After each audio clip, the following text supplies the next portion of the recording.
Welcome back. We are here for you can check out anytime you like, but you can never leave a playthrough of this game. I'm subtitling this particular series Building a Mystery, and this is part two. Yeah, so I'm Mads, they, them pronouns, and welcoming back my players to this particular table. I just want to remind everybody before we do like a really short reintroduction of players and their characters that this is a GM-less game. So, I was doing cats and safety last time, and then doing a lot of facilitating. But because I'm just the facilitator, or maybe not just the facilitator, but you get the idea. Everybody can have a hand in being an NPC. So if you think the scene calls for it, if you want to have like somebody do a walk on of like an anomaly or a random guest or a staff member that you create in the moment, that's perfectly fine. It's like it doesn't have to be just me. Okay, so I'm not GMing the thing officially, right? We're all GMs in this. We're all facilitators in this. So I mean, so please feel free if you think that there's somebody or something appropriate that could appear in the scene with whomever's in the scene. Unless it specifically says it's only two people in this specific scene, then please feel free. Don't worry about feeling like you're stepping on any toes unless it's a specific just two-person scene. What else did I want to mention? Yeah, so I also wanted to make a mention of I'm going to be going over the other games that, because of the expansions that are available that I created on the separate Miro board, because there's so much stuff about them that they wouldn't fit in the character keeper. So I wanted to create the Miro board section because there's some drawing involved. Maybe you want to throw some ephemera in there. I mean, that sort of thing. But I'll explain all of that once we reintroduce our characters, at least for this particular segment. So, in which case, let's go ahead and do so. So yeah, I'm Mads, they, them pronouns, facilitating this game, and I am playing Madam Evelyn Walmsley, one of the staff members here, who is empathetic, kind, and patient. Well, hopefully I'll be able to embody that. We'll see. She'll never say how she came to the hotel. She's kind of a sad little soul, but she will always be very accommodating for any of the guests of the hotel. I mean, she'll always want to serve and be very pleasant to any of the guests. She refuses absolutely to go anywhere near the basement swimming pool by herself or even at night. She'll always ask for company, like under cover of oh, wouldn't it be nice to take a little walk or whatever. But yes, definitely avoid that place, around nighttime. And during downtime, if she has any downtime, we're never sure, she'll actually make little sketches that she'll pin to the hotel bulletin board. And she'll do that either daily, sometimes weekly, depending when she actually has some downtime. And she's a petite little woman with clear gray eyes that seem to have a haunted look in them, and wears the comfortable clothing of a bygone age. So that is Madam Walmsley. Popcorn this over to Susan. Hello again. My name is Susan Quintana, and I'm playing Anna Whitmore, who is our guest. I almost said resident guest. She doesn't think she's a resident guest. She's on holiday, um, because she did a seance gone wrong, and some people are big mad at her. She is a spiritualist who can't quite stop trying to be a spiritualist even when she's on vacation. She is from the, what did I say? Early 1900s. So imagine that type of fashion, but she does have a big shawl around her that is very colorful and warm and cozy looking, and it covers up all of the pockets she has sewn into it, into her dress. Oh, she is fashionable, stubborn, and a solitary person. So let's see if she can keep making some friends here in this hotel. Oh, who's next? Will. Sure. My name's Will, pronouns he, him, playing Carlos Solano Cordova, also pronouns he, him. He is the hotel's or one of the hotel's resident handyman and a groundskeeper. Uh, he is thoughtful, exhausted, and mysterious. He has seen it all, at least as far as the hotel has provided, and he is 500% over it. Um, Purportedly he may have worked for the hotel founder.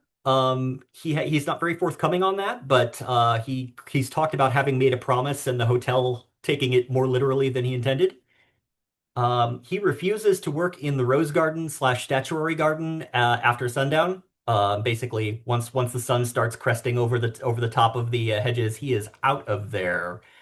Um, but he'll basically be present, trying to fix things or keep things running or shake the kinks out of anything, any other spot of the hotel. Um, when he's not busy handling calls or handling routine maintenance, he's got a nook in the boiler room that he puts on some headphones and listens to Russian opera, which is a great way to just drown out the rest of the world. And last session he was basically chaperoning Anna Whitmore into the library, which is apparently on loan from the Cosmos and 500% more toothsome than usual. But thankfully, he and Anna got out without getting devoured. It's an occupational hazard. And I will pass things on to Mac. Hello, hello. My name is Mack. I use he, they pronouns. I'm playing Malizi, who uses any and all pronouns. Malizi is our resident Anomaly, who's a shapeshifter ghost, whose traits are phantasmal, distorted, and uncanny. Um, some telltale signs that Malizi is around or has been around recently is the smell of running water, the sound of rustling clothes, or the sight of dust motes floating in the air where there shouldn't be. Um, Carlos is the staff member who is not afraid of Malizi, and is usually able to figure out that it is them being a trickster instead of whoever she is pretending to currently be. Uh, a little faster than most everyone else does. Um, Malizi envies the guests because they're pretty sure that they were human once, but they don't really remember now. And but they do think it would really be nice to be able to physically feel things again because they have some memory of doing that in the past. Um, they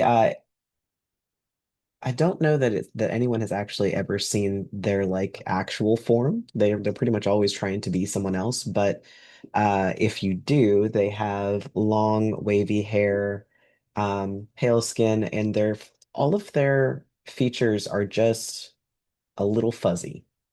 They don't it's like your eyes just can't quite focus on them. All right, awesome. So, before we resume playing the mini games, I just want to point you guys in the direction of the mini game table of contents tab, where we have a listing of all the mini games in the character keeper plus the ones that are listed in the Miro board. So, the Miro board link is on the very bottom of the character keeper. So, I just want to direct you to go in there and let's make sure everybody can get in there. That's the first thing. Okay. The three games that are on this are Too Much Time on My Hands, which is essentially the hotel bulletin board. Okay. Try to blow this up a little bit for the thing. Here we go. So, yeah, I mean, basically, this is something that you would do, one of the games that you can play in between sessions, right? You should only should only check the bulletin board once per day and perform as many of these actions as you like. Add or reschedule an event on the event calendar, which I've provided a calendar below, below the blurb. Respond to or comment on someone else's posted item. Post a personal note to someone else in the hotel. Post a classified ad looking for a specific service, item, etc. Post a flyer or brochure for an upcoming hotel event.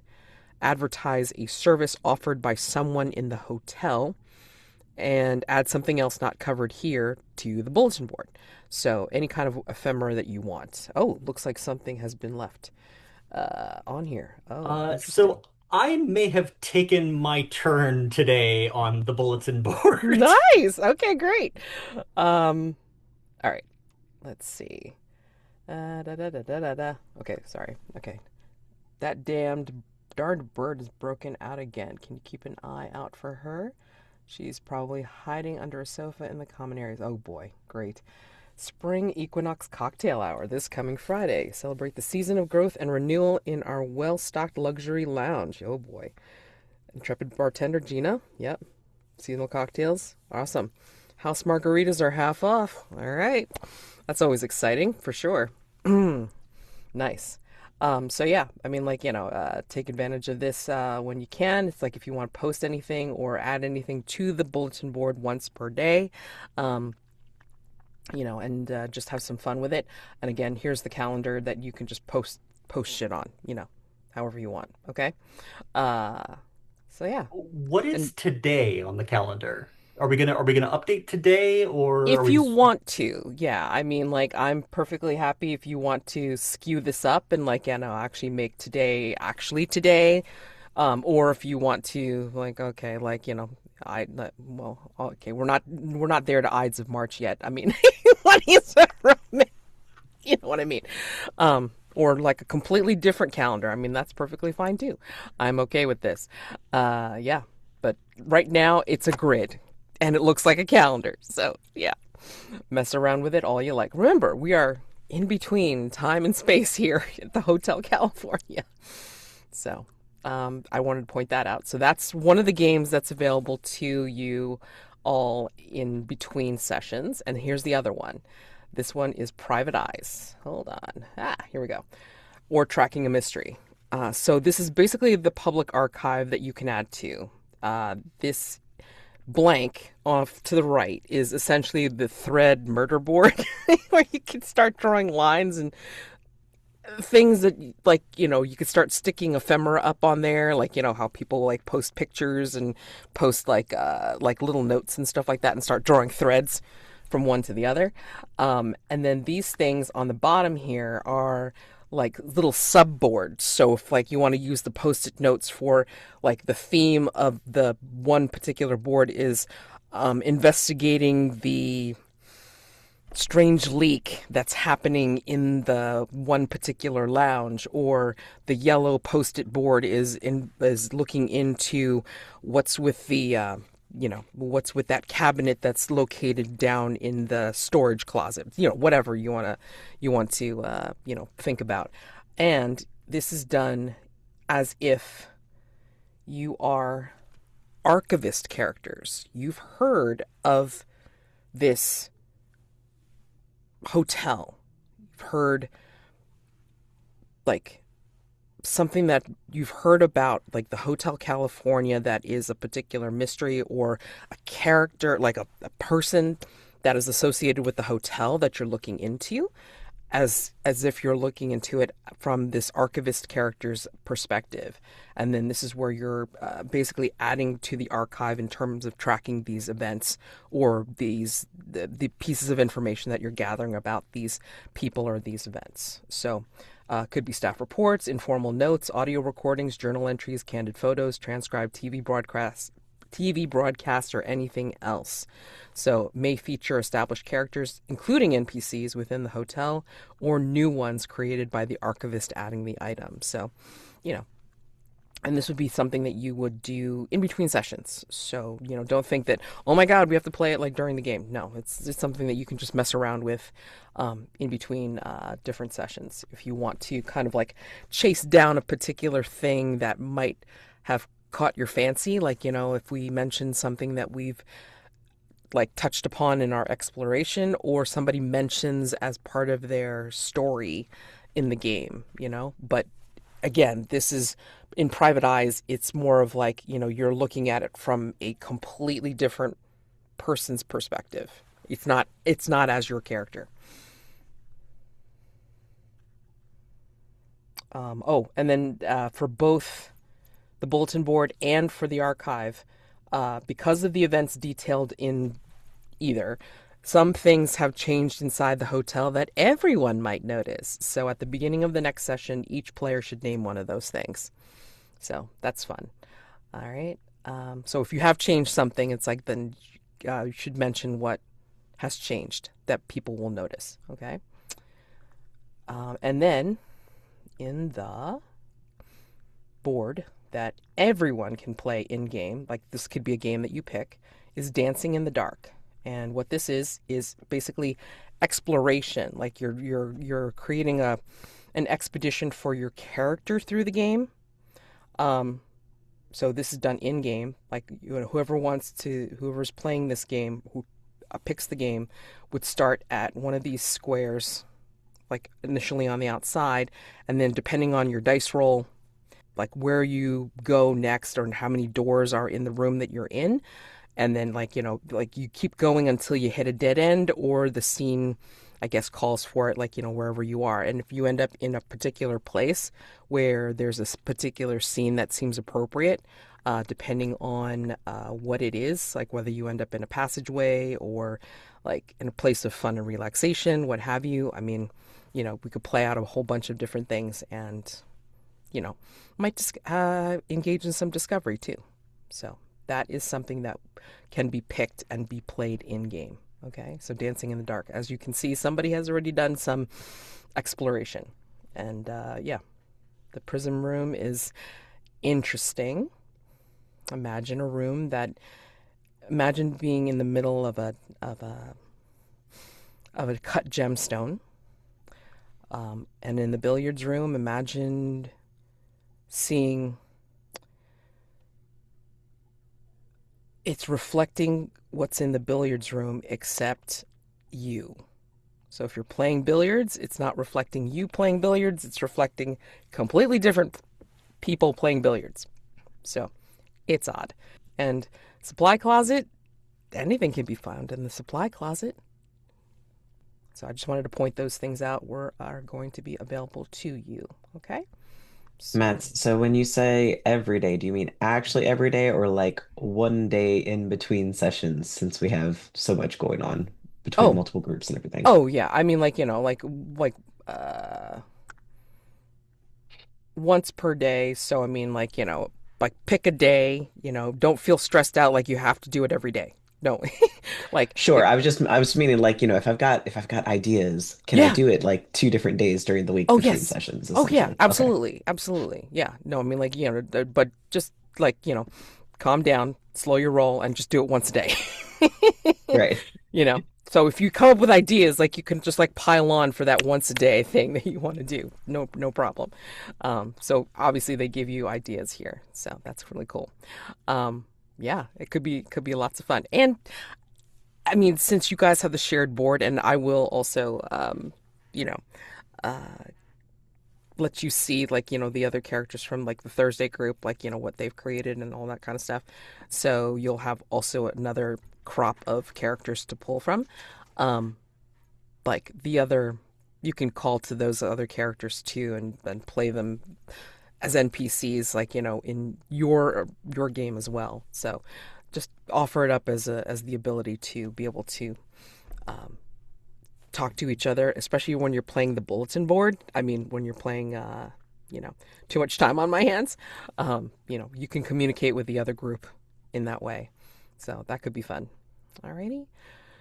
So, I think that's all I wanted to mention before we get started. So Dancing in the Dark is the one that we can play in game. So if you want to pick that and explore more of the hotel itself, please go ahead and feel free to pick out that particular game if you want on your turn. Come on, you. All right. So, Will, it is your turn to pick out a game. Which game Sure. do you want to pick? Before I pick, Mhm. I wanted to ask Madame Walmsley, Yes. um, in that dream that Carlos had, where he was at a staff appreciation dinner and he had to eat twigs and like it, um, Madame Walmsley was present, as one of the staff members. Hmm. What did she look like in the dream, and what was on her plate? Interesting.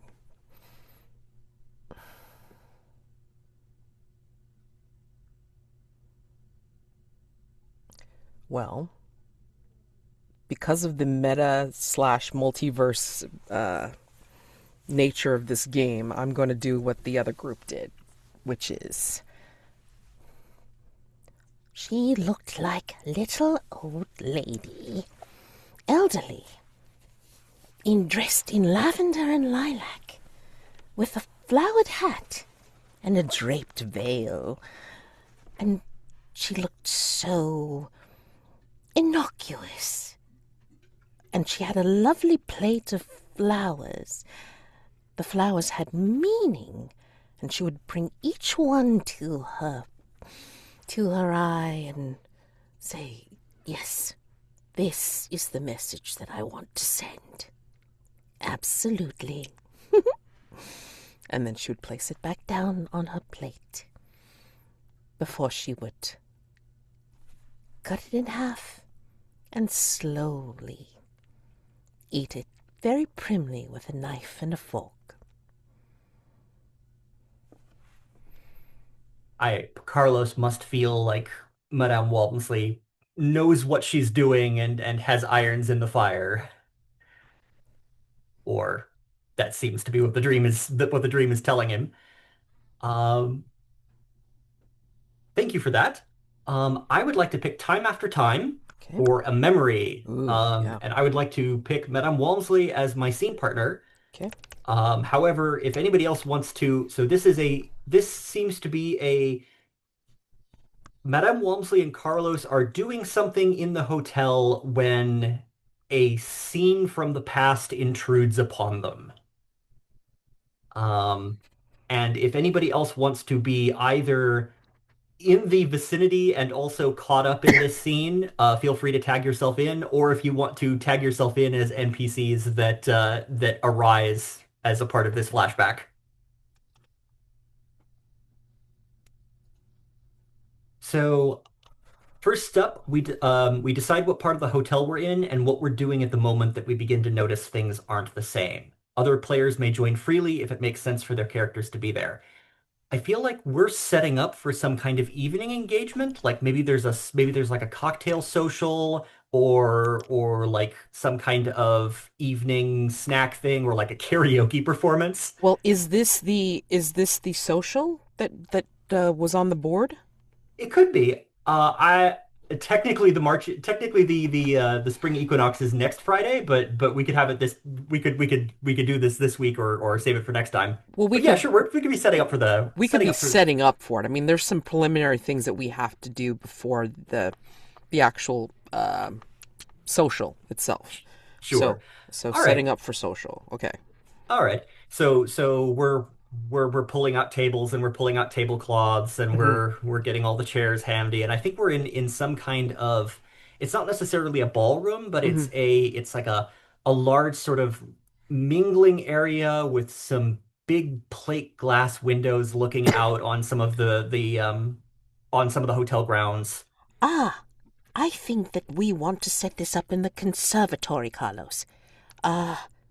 Yes, I think the light green tablecloths would work wonderfully in this room as they look out onto the grounds, and then see the well, it doesn't really look like there's sunrise or sunset here, does it?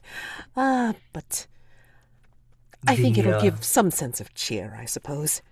I'll have to review the water lines there. I imagine that Gina's going to need you know, kitchen equipment and something to wash glasses, what have you. Yes, yes. For the sprayers as well as for the soda water, I believe. Hmm, the conservatory. It's awfully close to the rose garden. Are you Well, all right? Should I have them cutting it off? I'll I'll just look east. It'll be fine. If you want, I I'm can sure have them. I can have them cutting it off, Carlos. I- I wouldn't want to deprive the guests of what I'm sure is a perfectly delightful what is a perfectly delightful vista for most people. I mean, you never see anything, you never see or hear anything in the rose garden, do you? Not that I recall.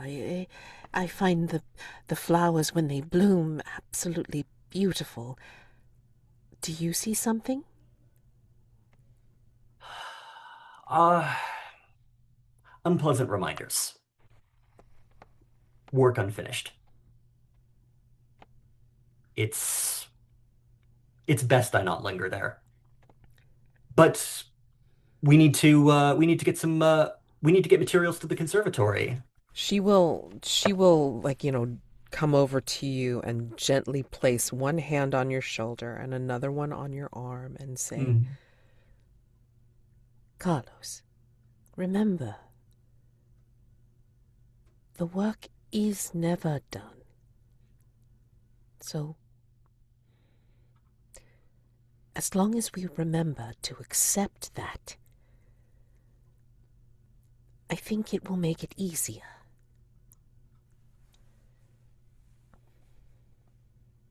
Sometimes one's employers ask too much.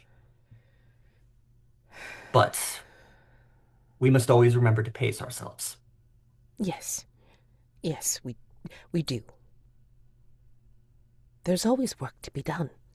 In service, of course. So when we arrive at the conservatory, um, let's see. We have questions to ask. What Mhm. part of the hotel's history or our own history are you now seeing? What questions could this flashback answer for you? And what might the hotel be trying to convey by showing you this? Okay. Um, And it says whoever the flashback feels most targeted to goes first. right. So, what part of the okay, so what are we doing at the moment? I think this is where we're in the conservatory itself, and this is where she has brought out the most color appropriate linens. So Walmsley is setting out the linens appropriate to the event for the equinox, um, to make it festive. She was thinking about the light green ones, and now she's reconsidering her thoughts. But she's brought out the appropriate ones, um, equinox colors, and so she's brought out the napkins, the tablecloths, and then she's probably doing the flourish of whipping them out and then trying to spread them appropriately with the table runners and everything like that. I think she notices that there's a particular light to the windows. Like, you know how sunrise, sunset is usually a very gradual thing? That is not the case right now. I mean, it's like almost like the night just kind of slides in, and it doesn't take more than a few seconds before it's like deep dark night. And then I think you hear the clinking of glasses and a an unguarded laugh from a private conversation. a young woman, a young socialite laughing. Um, and as you turn around, the conservatory is filled with a champagne reception, and there are people milling about, former guests, former staff members, um, having, mingling around the tables and having conversations and topping up their glasses. Um, the tablecloths are a deep purple, and there is, I think there's like a four-string orchestra in the corner that's set up, like a four-man band, and they're playing soft tunes.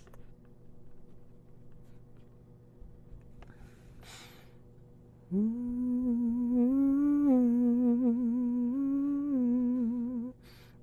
kind of getting like a 1920s vibe here. Yeah, that's what I'm getting too.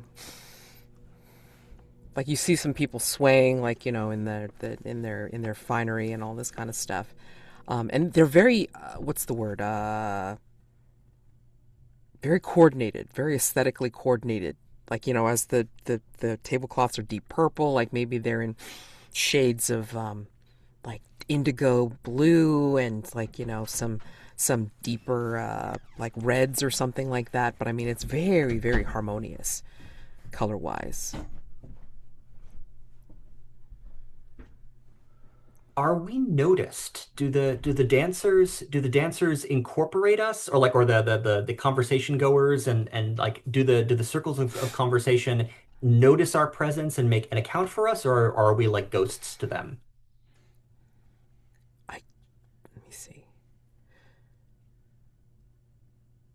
I feel like we're on the fringe. Like we were on the outer tables. Like you were setting up like a chair, and I was like setting up like the linens at an outer table, and then maybe like some of these guests are like trying to give us uh like referring to us by our first names. So you hear like my first name, it's like Evelyn. Come now, have a glass of champagne and help celebrate with us. And like immediately she gets a flute of champagne, and then like she's drawn in by one of these guests, a younger woman, like in like a sparkly dress or something like that, and she just looks at you like, uh, uh, Carlos. Uh, I hope you're having a pleasant, I hope you're having a pleasant evening. Is there anything I can do for you?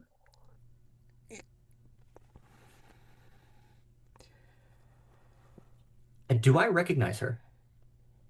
I don't know, do you? Um, she is someone from my past before the hotel who shouldn't be there. Probably. Um, I think she's a niece. Um, and she's grown up since I last saw her. Like, I remember when she came up to here, and now she's, in her mid late 20s. Last I heard, she was off being an accountant, and now she's in 1920s garb, and here in the hotel. Um, Anasia, I what brings you what brings you to this reception? I thought you were in New York.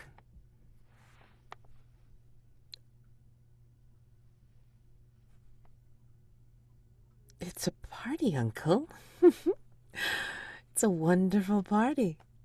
We're just celebrating. And This Madame Walmsley's like, Carlos?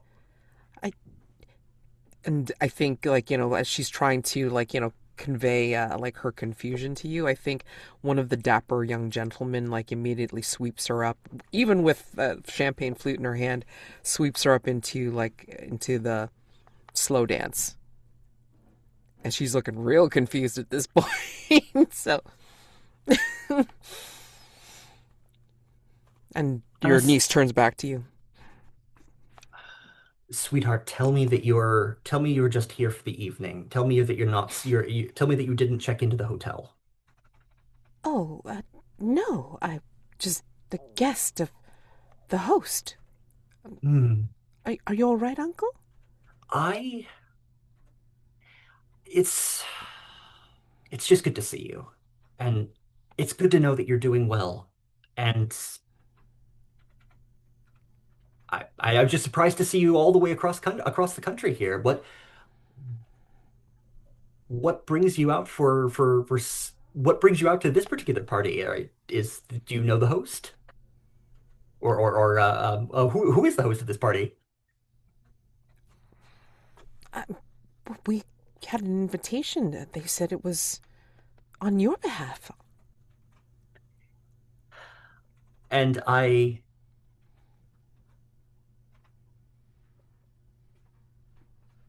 clasp I take her hand gently and I say, "It is delightful to see you, but I'm doing all right. Really, I am." And it it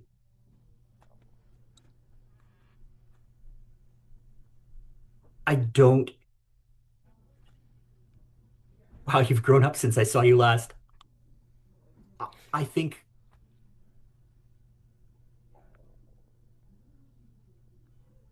I want you to be happy and this place it looks very nice here. It looks like we've done a good job, but the shine comes off really quickly. And she just clasps your hands with her hand, and then she places a gentle hand on your face and says, Uncle, you worry too much. Enjoy the night. It's your night. Uh, Meanwhile, I think go ahead, Madam Walmsley. You have what prompt do you want to pick? Let's see. Detail the past. She's swept up into this young man's arms. I think.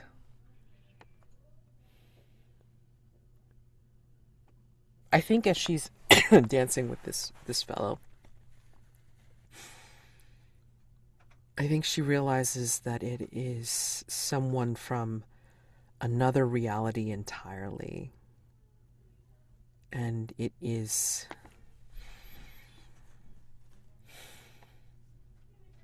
someone she knows, but their status has changed. She feels like this is one of the guests that is, or excuse me, was currently in the hotel and just recently left. Or like they disappeared or something like that.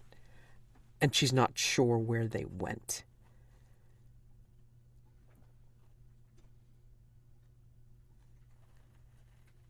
And I think they smell like petrichor and roses and wet earth. Not unpleasantly, but there's a sense of earthiness and growth about them. And they're uh they're wearing a dark brown they're wearing a dark brown coat and they've got a hat that's pulled down so that you can't necessarily see their eyes. It is marvelous to see you, Evelyn. I hadn't seen you for some time.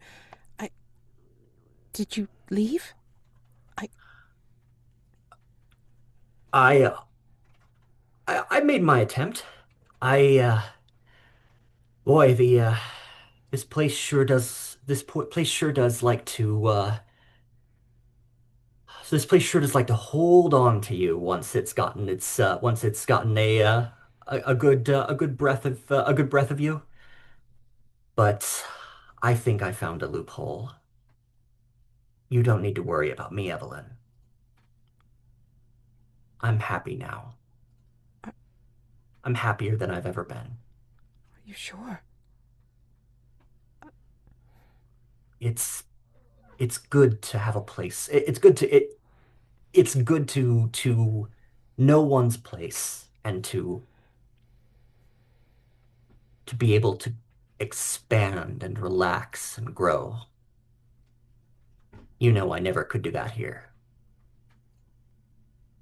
But maybe this place was preparing me for what came next. Wait,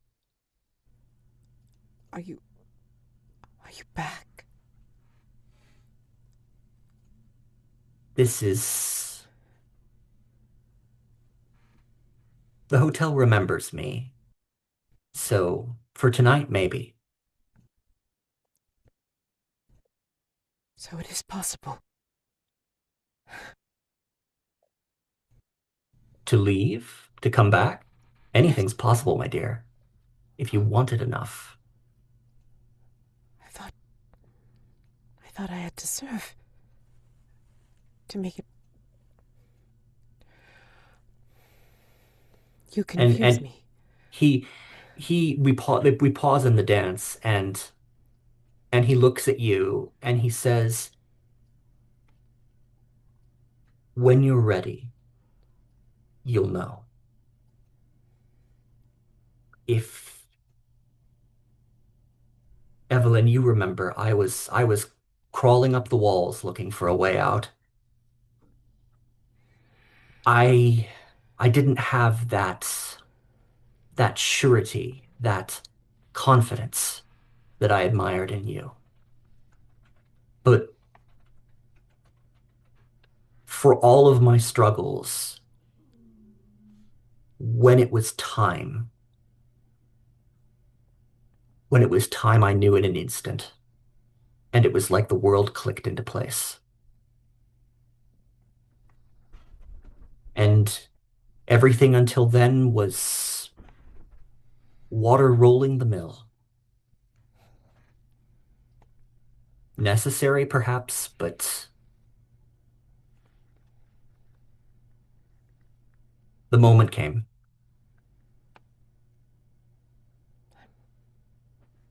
So Don't, I know that when the moment comes, when it's time for you to stop serving, you'll know and you'll be ready. And we'll be waiting for you. I fear that moment. I, I don't know if I will.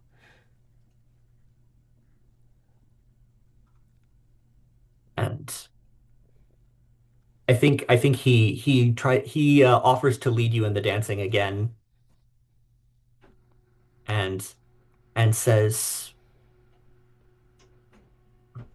let it pass for now. We have tonight and we have this dance. I think she'll nod, and she will bury her face closer into this person's chest.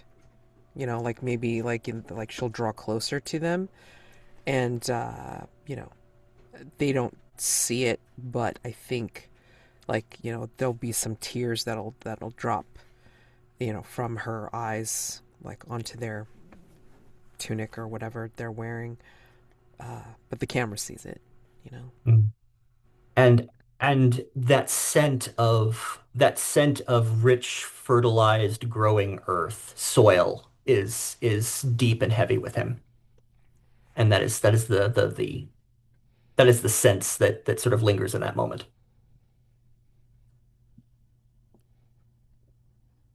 Then she smiles, and they dance.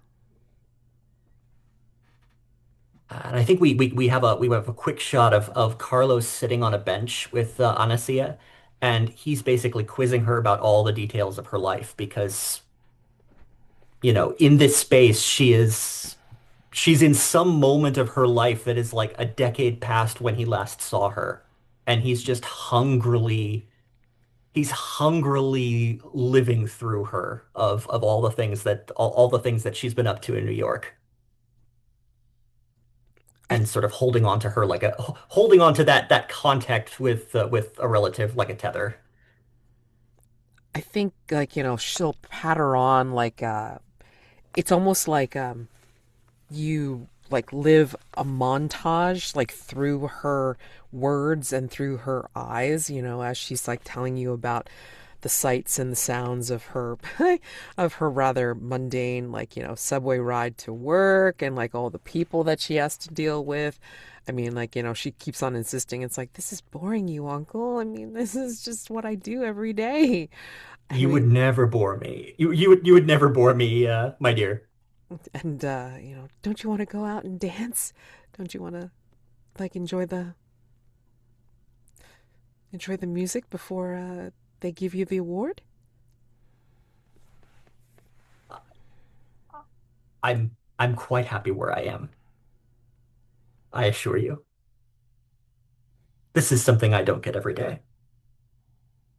Well, and she just keeps pattering on. But yeah, how do you think the hotel removes us from these dips with people from our past? Is the hotel kind or cruel? You know, Because if I mean, I that's a this, very good question, and I'm like not even sure whether we can actually answer that right now. yeah, I think given the tenor of the scene, I think given the tenor of the scene, our our respective partners bid us goodbye for a moment. Like Anasia goes off to get a drink, Mhm. and um and um and your dancing companion finds the dance finishes, and he bows and smiles and lets go of your hand and wanders away. And I think Does he show me his eyes? yes, and they are filled with stars. There is no pupil, there is no iris. It is like looking into the night sky. And then he tips his hat to you and he turns and he walks away. And I think that there is just sort of like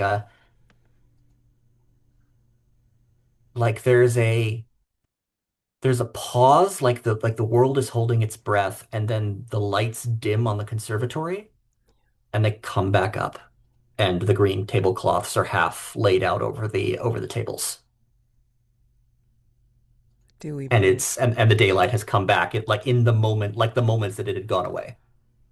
right? I think we're in each in the respective places where we were left. So I think she's like in the middle of the dance floor, like kind of like she's kind of in that position of like her arm is outstretched as if she's kind of like wanting to reach out and like one lingering last touch for someone. And then she's like, then she realizes that where she is. Carlos has a handkerchief on and he's dabbing at his face and grumbling as he takes a deep breath on the bench that he's on. Right. Do we bring anything back to our time with us? And does the hotel let us do that? Oh my gosh. That's a great question. I think I think for the next several days, you still smell you still smell rich soil, Hmm. and I still smell the perfume that my niece was wearing. Yeah. Yeah. If that works with you. Yeah. Totally. Amazing. I mean, that's my like total trigger thing. It's like, if like smell, like a scent, like I'll always remember that. So, yeah. And Madam Walmsley does as well. Think individually about what you learned from your time in the past.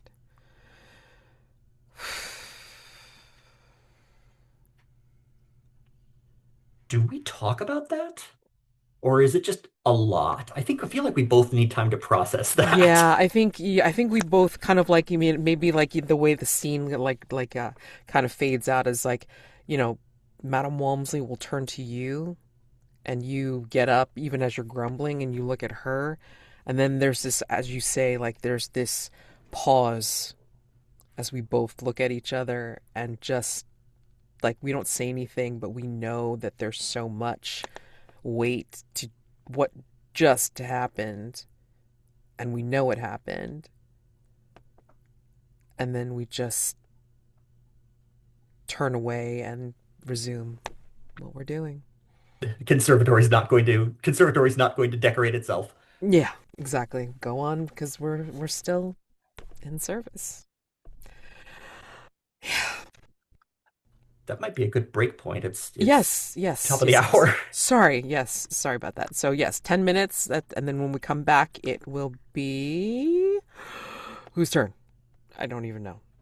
Uh, My I turn. think it's Mac's turn. So we've gone all the way through, and I think Yes. Mads was Oh yeah, Okay, first so yeah. then So Yes. it's okay, Mads' turn. Yeah. okay. So give me 10 minutes to figure out what I want to play next. Okay, great. Woo. All right, so 10 minutes. See you then. All right, so yeah, let's after such an interesting little thing, let's see if we can uh, rev it up a little bit. Yeah, everybody should start with a good breakfast in America. America. All right, I chose this. All right, so breakfast. Let's see. Okay, setup. Anyone can play. Other players may join scenes freely if it makes sense for their characters to be there. Begin by describing your character arriving to the hotel's daily continental breakfast. So I think this is where like everybody can like wander in when they want to, right? So, but I think like Madame Walmsley would like kind of come in. I think in this version of it, like just remember like Hotel California has a bunch of bars, a bunch of restaurants, a bunch of eateries, da da. And I think this is also where staff can go as freely as the guests to grab some breakfast as well. So, where's the breakfast setup? This is in one of those commissary kind of sit down cafes where it's not as nice as one of the sit down restaurants, but yet it is also very good for grab and go type of items, slash, made to order items, buffet, breakfast buffet type of stuff. And it's pretty community oriented, right? So I mean, like anybody can come in here, like guest staff, even Anomaly if they wanted to be neighborly, um, and regular attendees would be. Some of the guests really like it because they never know who they're going to see when they get here, so it's kind of fun to kind of people people watch. And the staff will kind of come in here if they want something a little bit more substantial than what they get in the usual commissary. And I think you have to answer individually for yourselves whether you think you've been here for the first time or not, right? So I think for Madame Walmsley, like she's stopped in this particular place a few times, and so let's see, choose three to five foods from the menu to add to your plate. All right. And then we take turns. So on your turn, choose a food from the plate and read the corresponding prompt. Describe what happens or role play it out with other players. If you're out of food on your plate, you may pass or decide to leave breakfast and start your day. Okay. Let's see.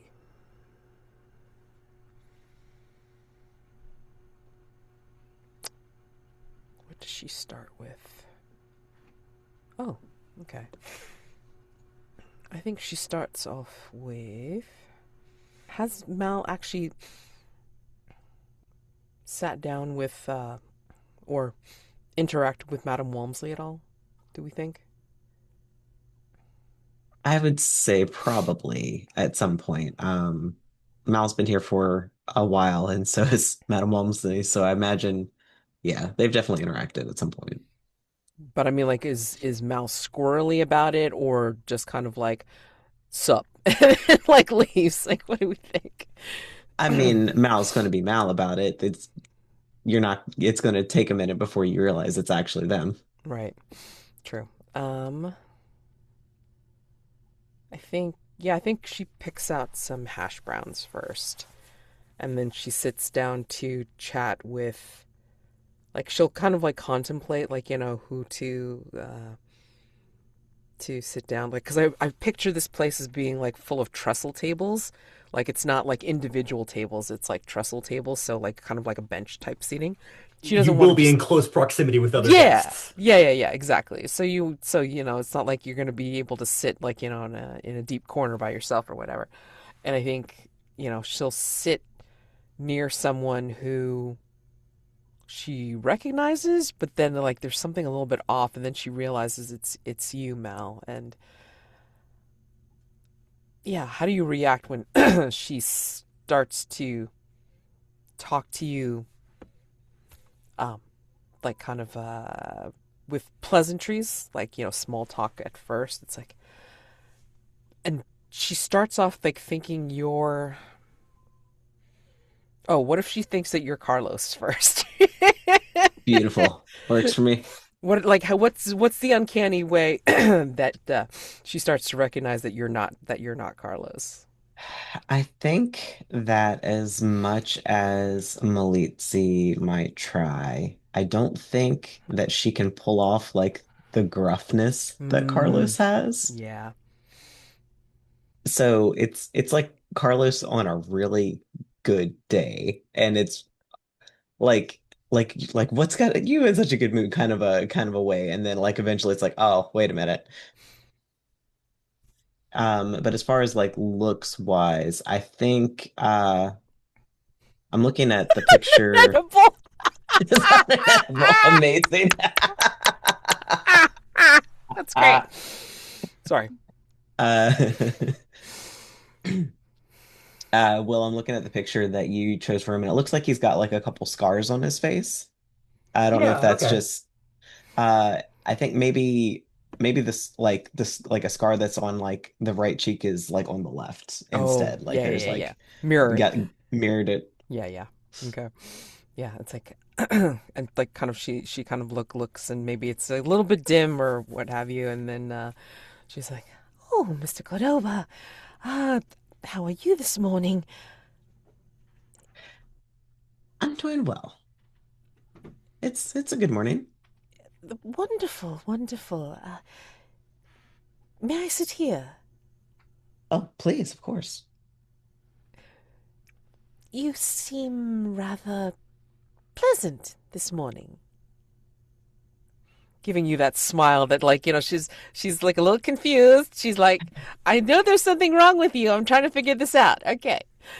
Why, Madam Walmsley, I almost take that as an insult. Am I not normally pleasant? At least to you? Yes, you are, but there's usually a bit of a terseness, which I find usual for you, that I don't seem to see this morning.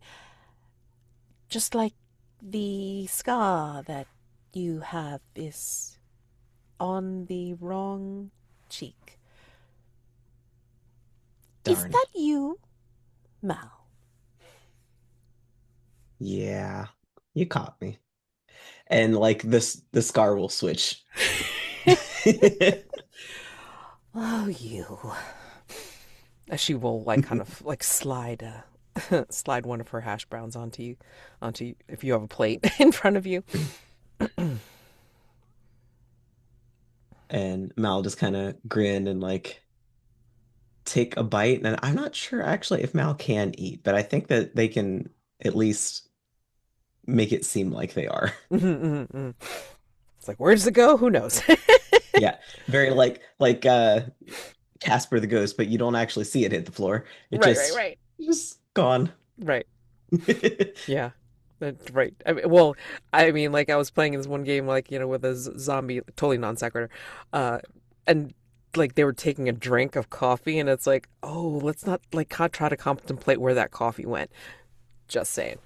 Um, Go ahead, take a turn of like what do you think you have on your plate? I think uh Malizi has a bite of sausage. Um and that's when the night manager like comes up over the intercom system. And it's morning, so not sure not sure why she's making an announcement right now.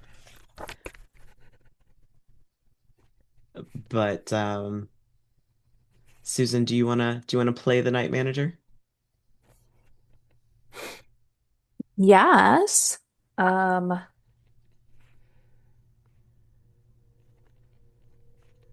what did they come up with? Hold on. What was the area that was off limits? The pool. Outdoor pool and the courtyard. Okay. Okay. Night manager.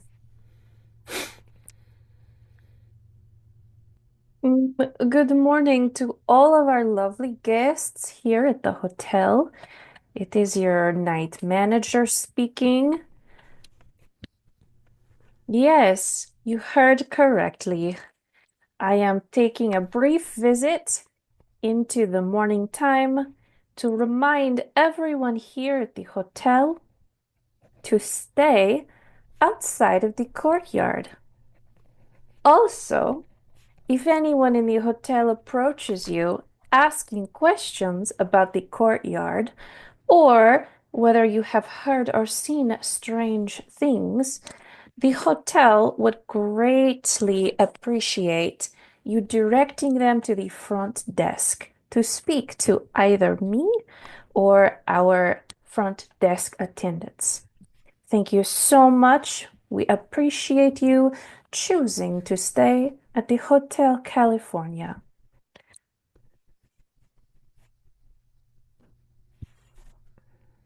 I We love get a it. little bit of that mic feedback Mm-hmm. when Yeah.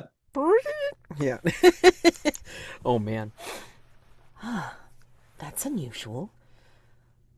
There's usually signs all over.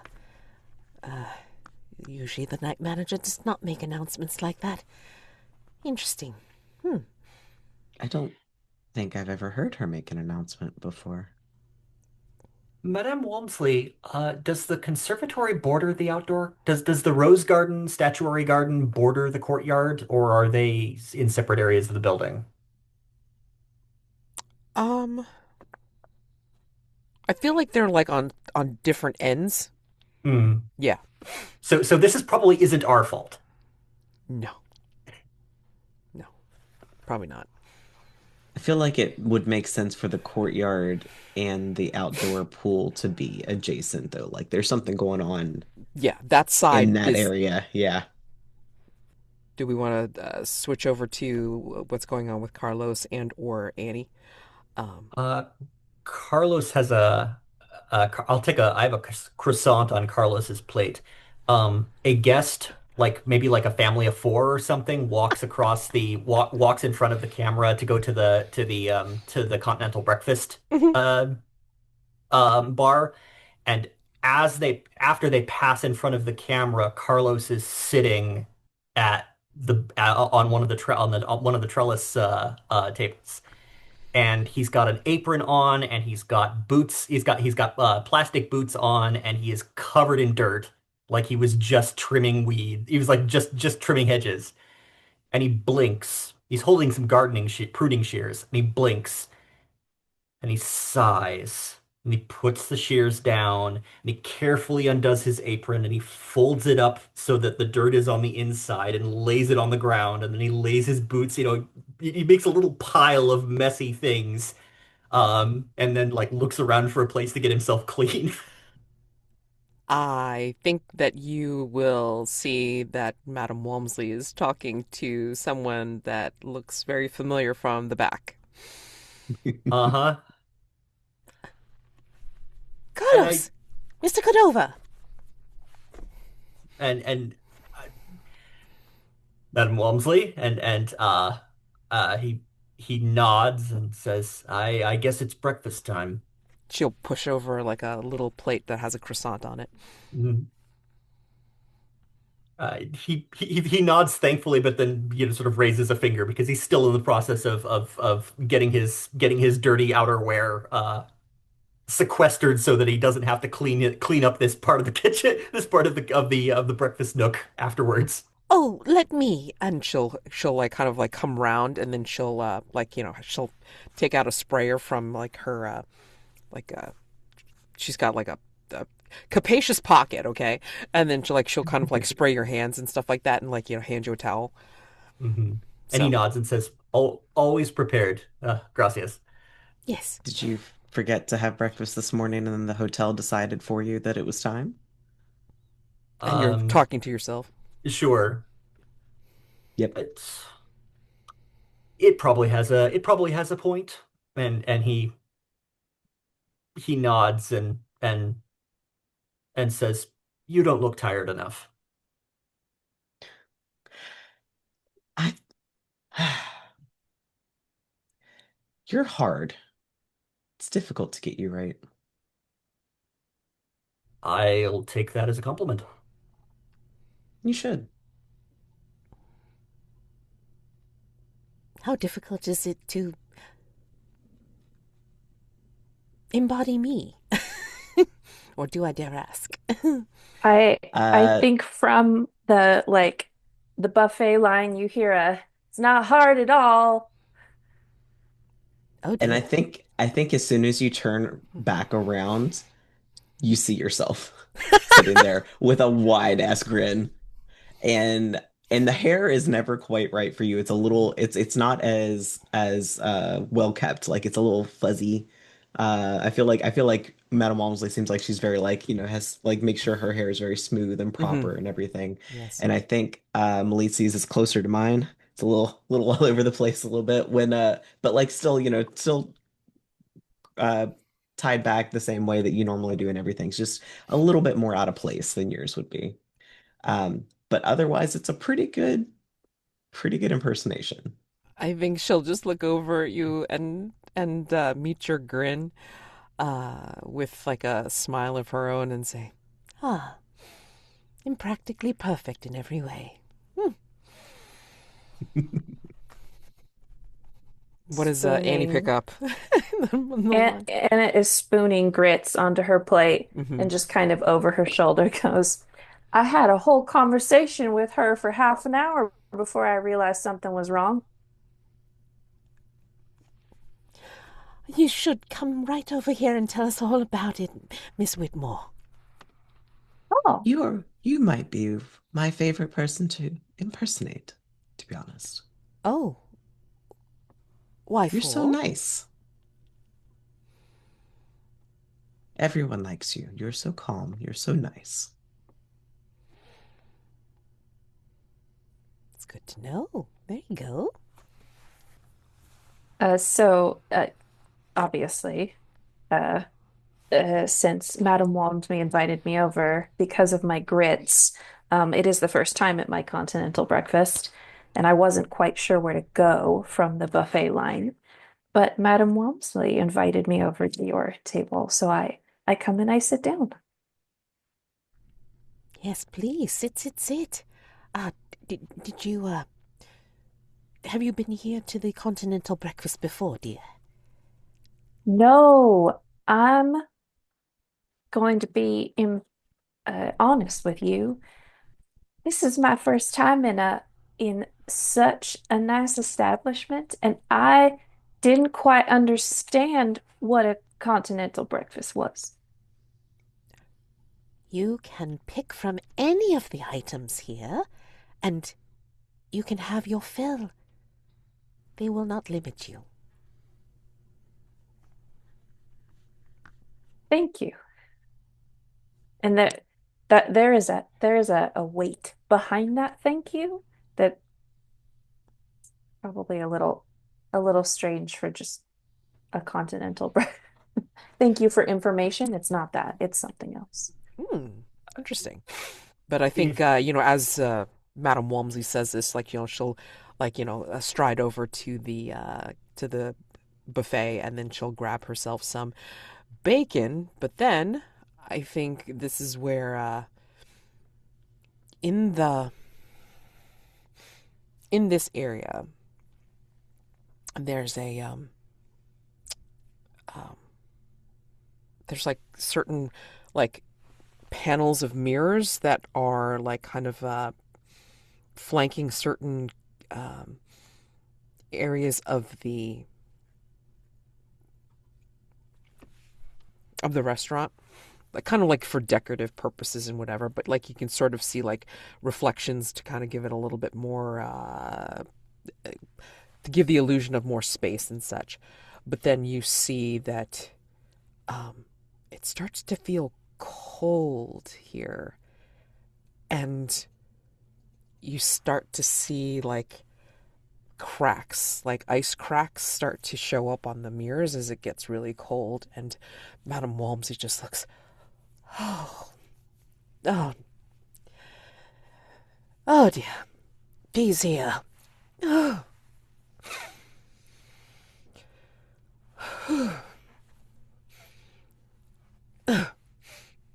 I hope you brought a shawl or a sweater or something. Ah, Miss Whitmore, the man behind the mirror seems to have interrupted breakfast. Oh, I'm nice and toasty. Was there a window left open? She looks over at Carlos. Is there like a window? Can we turn a ceiling fan off or something? we don't want to be we don't want to be impolite. The hotel caters to all of its residents. I'm sure he'll get some he'll have his usual and be on before too long. Wait, the the man in the what? There is not a guest, not The staff. man behind the mirror, dear, is what they call me. And he peeks, like he looks at you from the mirror and waves.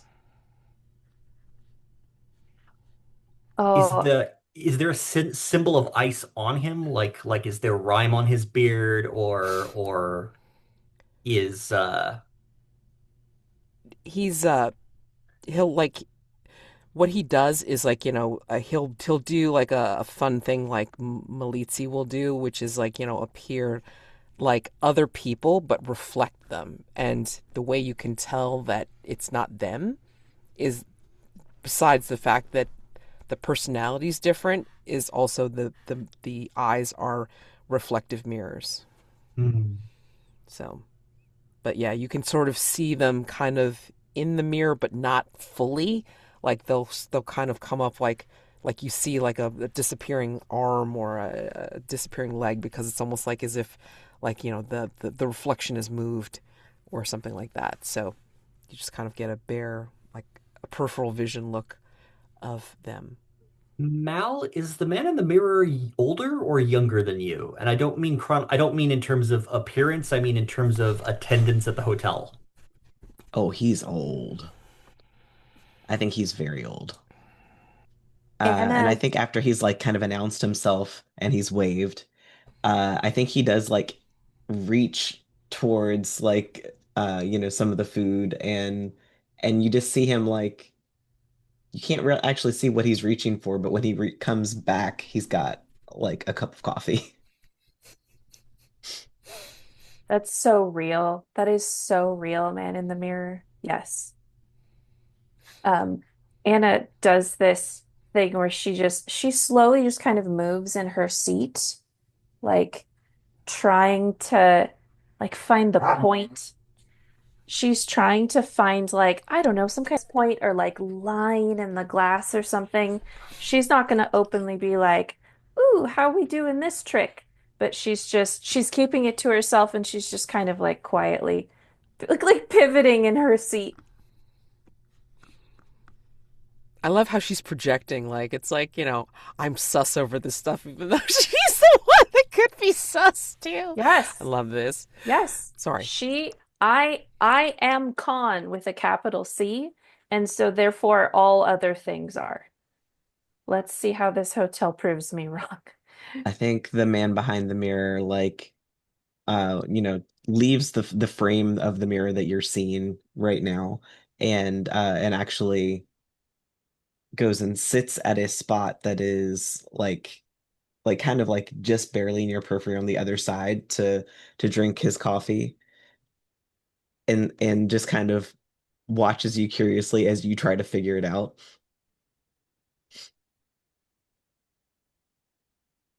Yes, I'm over here now, dear. You're muted. No, I was just like raising Ah, raising a, my coffee mug to him. he'll do the same and just kind of like smile. Well, I don't want to make Madame Walmsley cold for too long, as amusing as that is. I suppose I'll take my coffee and take my leave. Uh, let's see. So he's being a little. I think that you normally like know, well, s- uh, aside from our guest here, the other folks know that like he's normally incredibly polite and he normally stays and hangs out for a while, but he's a little curt uh today that he normally isn't, and he kind of like drinks his, grabs his coffee and starts to move through the mirrors again. Do we have to worry about him? I'm not speaking in character, but like is he going to be or extra ornery today because he had a bitter breakfast, or is that not his style? I used the prompt from the coffee for him. And it's you're punchy this morning. You were ruder than you ought to be. Gotcha. Um, so he's stepping on toes a little bit. So yeah, he's a little he probably is going to be a little bit of a pain today. Mm. And I think Carlos makes a note of frustration and digs at his omelet. Uh, well, that could be interesting. Speaking of interesting things, Mal, you uh Ms. Madam sorry, one moment. Madam Whitmore and I were visiting the library the other day, and it seemed a lot more complicated than it's been before. I was wondering if you'd noted that before. It seemed to stretch on far longer than expected and contain a variety of fascinating and possibly sinister characters. I'm wondering if have you encountered anything similar, or are you aware of this? Are you aware yeah, are you familiar with this shift? I did notice something rather. Well, you're here, so I'm assuming the shadows didn't get you. Anything as a regular, anything you might want to any advice you might want to impart upon Madam Whitmore in case she feels a desire to return? If you hear someone calling for you in the stacks, don't go. It's better for you that way. Otherwise, they're mostly okay. But the shadows are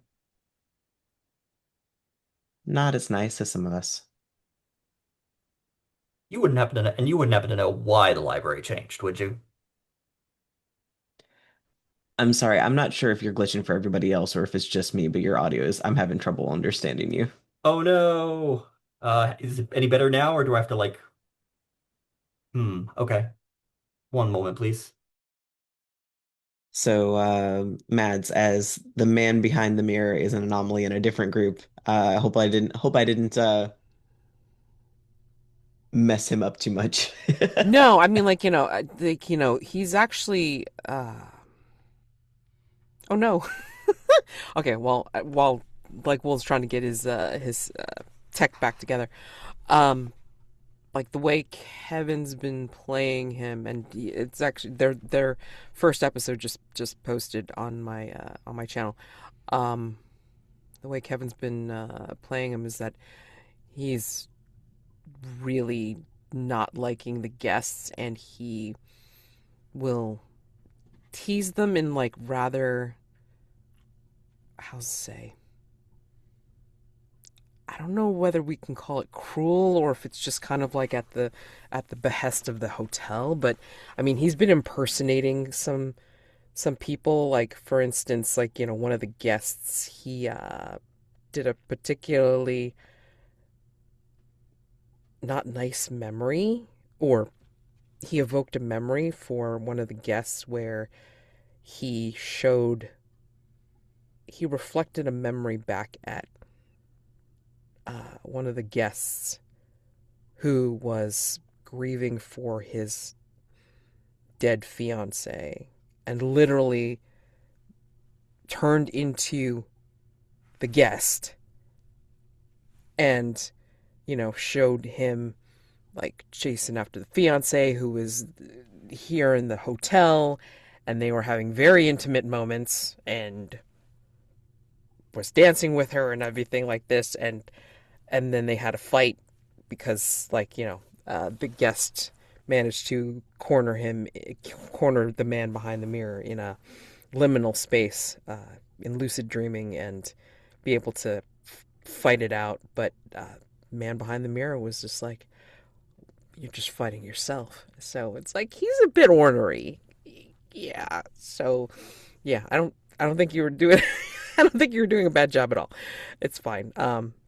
Yeah. He doesn't like the guest very much.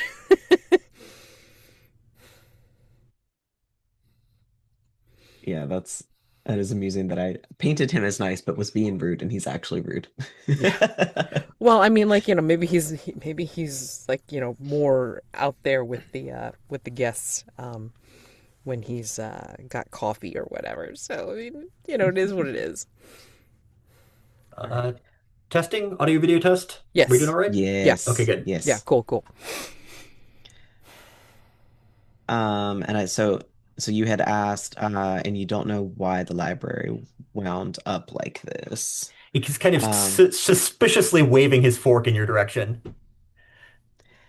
and and Mal almost looks offended by that. Like, what do you think I did it? Kind of like a look of like, it wasn't me. Like,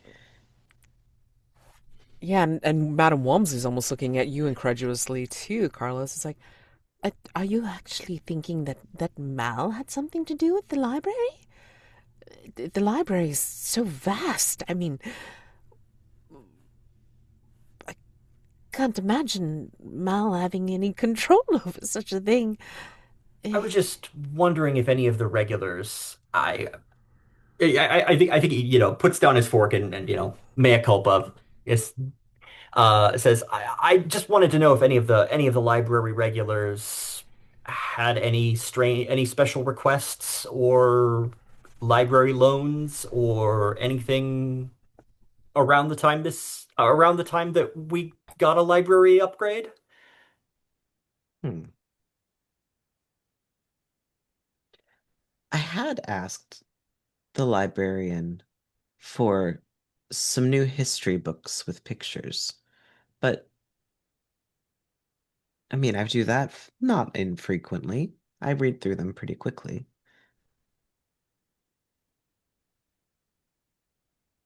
But the librarian is different now than the one that was there before. I kind of like this one though. It's he grimaces and he says it's comprehensive. This library has so many books, And there's so much stuff. I really kind of like it, aside from the shadow. But I got extra books. It was very nice. And like you see like M Mal kind of like flits through like probably six or seven different people that you've never seen before, like rapid fire, and just like lots of new faces. But I mean, like, is this something where we haven't seen Mal look so happy before or pleased? I think it's not something you see often, for sure. I think Mal is in a, and I think that's why like his portrayal of Carlos was just not great, was because like Mal's in a good mood today. Um, so and I think that was part of like why I couldn't quite pull off the grumpy. Um, yeah, no, I think this is the like just the best mood that you've seen Malizi in a while. Yeah, I think Madam Walmsley will actually make a comment about that. Why, Mal, I don't think I've ever seen you quite so jubilant or just effervescent about something. Sounds like you enjoyed yourself. I like that word, effervescent. It sounds bubbly. Quite. And like you can kind of see the wheels turning in Mal's head of like almost like, can I make myself look bubbly? Like in like meaning like like the physical bubbles, like it's like having the thought of like, I wonder if I can do that. And it's like pretty clear that that's what they're trying to figure out. Um, but then yeah, it's been fun. I've enjoyed the new books. Well, the management is nothing if not accommodating. I just I just hope our new library comes with an instruction manual. I think as you're contemplating this, Carlos, I think Madame Walmsley will get up and she's really into carbs this morning, so she's gonna go grab some waffles. And then as she's doing so, like the scene like kind of like, draws back so you kind of get like more of a like a wider view. And as she's bringing her waffles from the buffet back to the table, it's almost like the scene melts from the restaurant slash with all the trestle tables and the mirrored framed walls and everything like that, and then moves everyone to the rose garden. I think if you look over to the I think if you look over to the right, you can see like where Carlos like a depression in the dirt where Carlos had been down among the weeds of the lower hedges. And then she stops and then just looks around and then she just kind of breathes it in and just like, oh, well, this doesn't happen very often. I wonder why the hotel wants us to be here. Might Carlos's be a breakfast is over. might be a hint. And he apologetically goes to goes to bus his dishes. That seems kind of rude. You barely got to eat anything. Yes, you only had a croissant. Uh, Carlos, here, have some of this. And then she'll share her plate of waffles mhm. before you have to go back and finish your work. What is Uh, I mean, like, and the buffet's still there. Don't get me wrong. I mhm. mean, like, like the buffet stuff is still there, and then, but it's almost like the foodstuffs and the people got moved into the rose garden. Uh, like how have the tables changed? Or is it now like wrought iron Wrought, tables or yeah, like wrought tables like iron. four tops or something? Yeah, yeah, yeah. Like with like kind of like a very thin like marble type tops with the wrought iron uh um like supports and everything like that. So that's what we're sitting on, or that's what we're like, around. And then some of the some of the like higher growing bushes, like the roses are like overhanging, almost as if they're like trying to eavesdrop on anybody's conversation or something. How is Annie taking that? Like, because she was contemplating the mirrors, but how is Annie taking this right now? Yeah, I was gonna ask because to us it clearly seems not unusual. Like we're just like, oh, all right. This will happen. Yeah, exactly. So how is she taking it? No, I was looking at the list of foods to see if any of them was have a panic attack, but they aren't. So I will I will invent my own panic attack breakfast item. Um, she has a what is that? She had what looked like a glass of orange juice, and before the place had started spinning, all of you saw her pull from a pocket something and just add a little bit of something to the orange juice. Um, so she's holding this uh this breakfast cocktail in her hand, and um she's very still, and she is looking down at the scrambled eggs and the grits that she added a bunch of salt to and started mixing together. It's kind of almost like a little kid having fun with their food. Um, and so this thing has happened. Everyone around her seems okay. And her eyes sort of take in everything around her. She looks down at the food on her plate and she just goes still. And the orange juice in her hand just starts to shake, holding the orange juice. And she's not saying anything and she's not looking up from her plate. I mean, she's still over by the buffet. No, she was sitting, Oh, she was sitting. Okay, she was sitting with you guys. okay. So I imagine her not having to hold herself up at this moment. Okay. She's sitting, she's looking at something she understands, which is food in front of her, and she's just in her own head right now. Miss Whitmore, are you all right? She looks up at you, I think to see if you're joking. It's a very serious look on Walmsley's face. She's concerned about you. From a seated position, could I like touch any of the the plants around Oh me? yeah. I mean, like, Okay. yeah, like some of the bushes are Or like have like the roses like outcrop, like yeah, growing okay. out. Wanted to make sure I was picturing this Oh correctly. yeah. Hmm. So there's that prolonged eye contact, and then the still holding that drink in that shaking hand, she takes a really deep breath and she reaches out to touch one of the flowers, Hmm.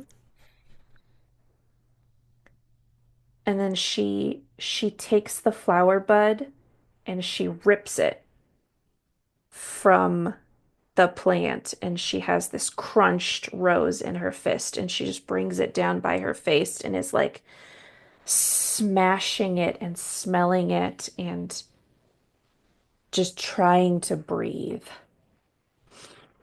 And there's a slight breath, a cold breath that runs across the back of your neck as you're inhaling, as you're smelling the flower, as if someone behind you had sighed gently in disapproval.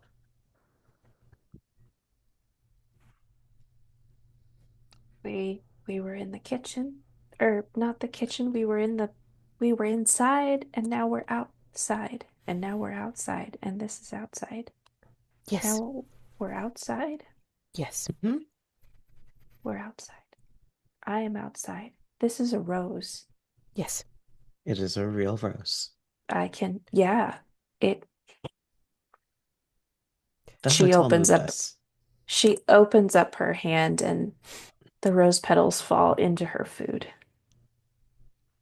this is your first time at the continental breakfast, it might be much, but this does occasionally happen, yes. Will you be all right? This does occasionally happen. This Yes, does this does occasionally happen. yes. Hmm.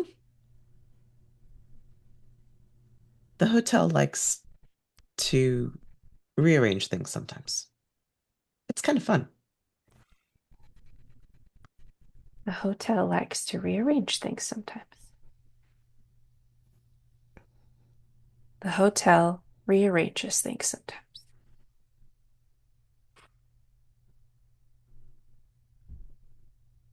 I think Carlos has come back to the table with a cup of tea, and he looks down at the crushed rose petals on your plate, and he looks up at you, and he nods understandingly.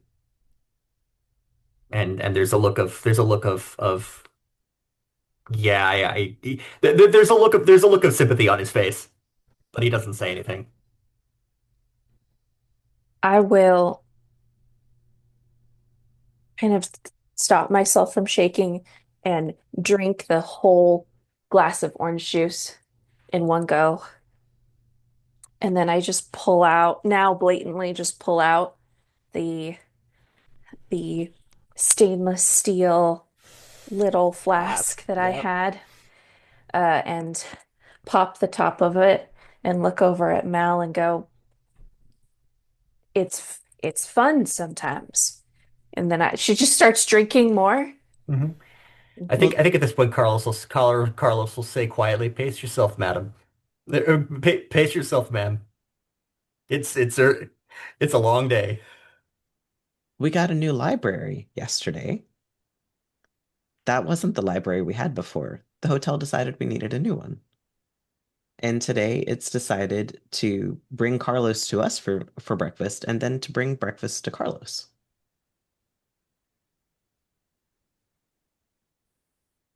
And Carlos rolls his eyes. Around this point, there is a shriek of dismay from the other side of the rose garden. That family of four, um, the little girl is missing her stuffy, like a teddy bear or like a plush fish of some kind. Mm-hmm. Um, and she's convinced her brother stole it. And the parents are trying to calm them down and maybe let's check under the tables and maybe maybe you left it in the room. No, I brought it to breakfast, so on and so forth. Of course, we all know that the stuffy was left in the previous room, Mm-hmm. Yeah, exactly. but the parents are kind of going through a more they're a little bit more reality blind, and so they're trying to like process what happened themselves, and also de-escalate the argument with the kids, and it's rapidly turning into a sour breakfast for them. Oh, goodness. I think Madame Walmsley will actually go over and then she'll try to, you know, kind of supplicate the children with something. Maybe she'll offer something from the buffet that uh, wasn't there before, or she'll pull something out of her again capacious pocket that could amuse children, um, while she tries to usher them back inside and say, "Perhaps it was over in the other room. Let us make a game of it and see if we can find it. Whoever finds it first can get this." And then she shows something that could be something fun for the kids, for later, you know. It doesn't take much to get the kids laser focused on this new game. And the Yes. parents, you can feel the relief roll off the parents that they don't quite know what's going on, but at least fewer people are yelling now.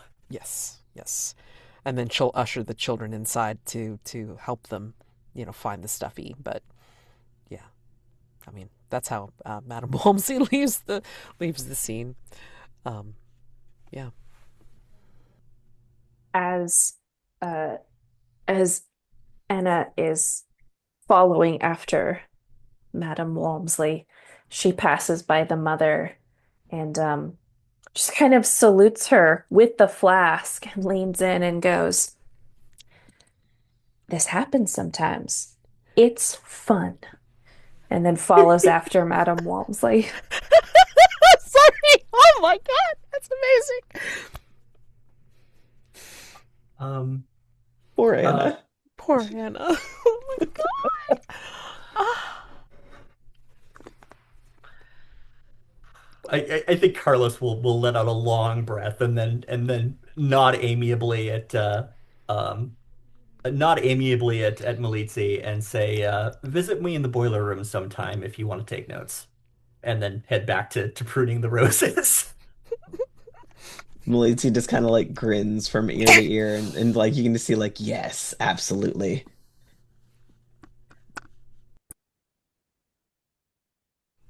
amazing. Okay. It's so cool.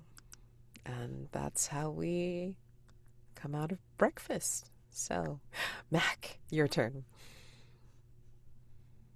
I'm so unprepared. So sorry. We just get involved with like picking out breakfast. And I like that scene a lot. That scene was a lot of fun. No, that is so Um, much fun. Like to try to figure out like what happens at breakfast time. that's a really cool prompt, and I like how much you can do with it. Mhm, mhm, I, mhm. I feel like that one gave a lot more options than maybe some of the other ones that we've done so far, so it was kind of cool. Yes, but here's I another thing appreciate that. I I just want to appreciate. remind everybody, sorry, that just remind everybody that like a lot of these prompts, if not all of these prompts, can be done multiple times, you know? So I mean like, don't feel like, oh, we did that one already. No, no, no, just revisit because the different combinations of people doing the prompt is also very possible as well. So, yeah. I appreciate whoever added screwdriver. You've been confronted with something you cannot mentally handle to the pick list. Susan with that. Love it. It Awesome. is. We are kind of at the top of the hour, so you might be able to take a few minutes to figure out what your next game is. Yeah, you want to do 5 minutes and then you Uh, can figure out what you want to do? yes, I think that sounds great. All right, Thank you. let's do 5 minutes for refreshments. Okay, see you in five. Okay, so, Mac, your turn to pick a game. Yeah, I think Dancing in the Dark. I think Malizi in its misguided, not quite understanding humans way is trying to comfort Anna by helping her explore the hotel. Oh, noes. Okay. All right, so I'm gonna go ahead and share the screen so we can watch this journey of comfort. And obviously, this is one, if this is anyone can play, so if someone happens to come across us as we come from one room to the next. Sure, sure, sure. Or like, wandering NPCs and shit. Okay, so Yeah. anyone can play. So describe the discovery of an unexplored area of the hotel. Um, who's gonna investigate and reasons for going. Um, so we have something to draw on. Yep. A D6 and a D4. So we can use our witch dice for that. Yep, yep, yep. All right, So so you the start grid from is any square already on the the outer grid is edge. made. You would just need to pick one of those squares on the outside to start from. All right, let's see. Let's start in the hallway. I think that makes sense. Okay. Now, wherever you start, roll a d4 to find out how many doors it has. All right, or can I not pick that one because it's already got some established? It looks Oh like yeah, it's yeah, got yeah. three. Just pick like I said, pick any square you want to start at, and then you can So I'll establish start. what it is, and then what how many doors it has first. All right, D4. It has one door. Okay, so yeah, pick a room, and then you can come out of it. Like you just find yourself Cool. here, Mel. So Just I've appeared. All right, so let's see. I think we're gonna go.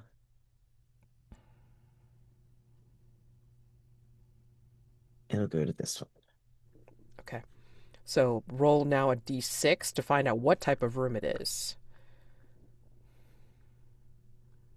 All right, we got a 5. So a 5 is leisure place of fun and relaxation. Think arcades, indoor pools, casinos, and lounges.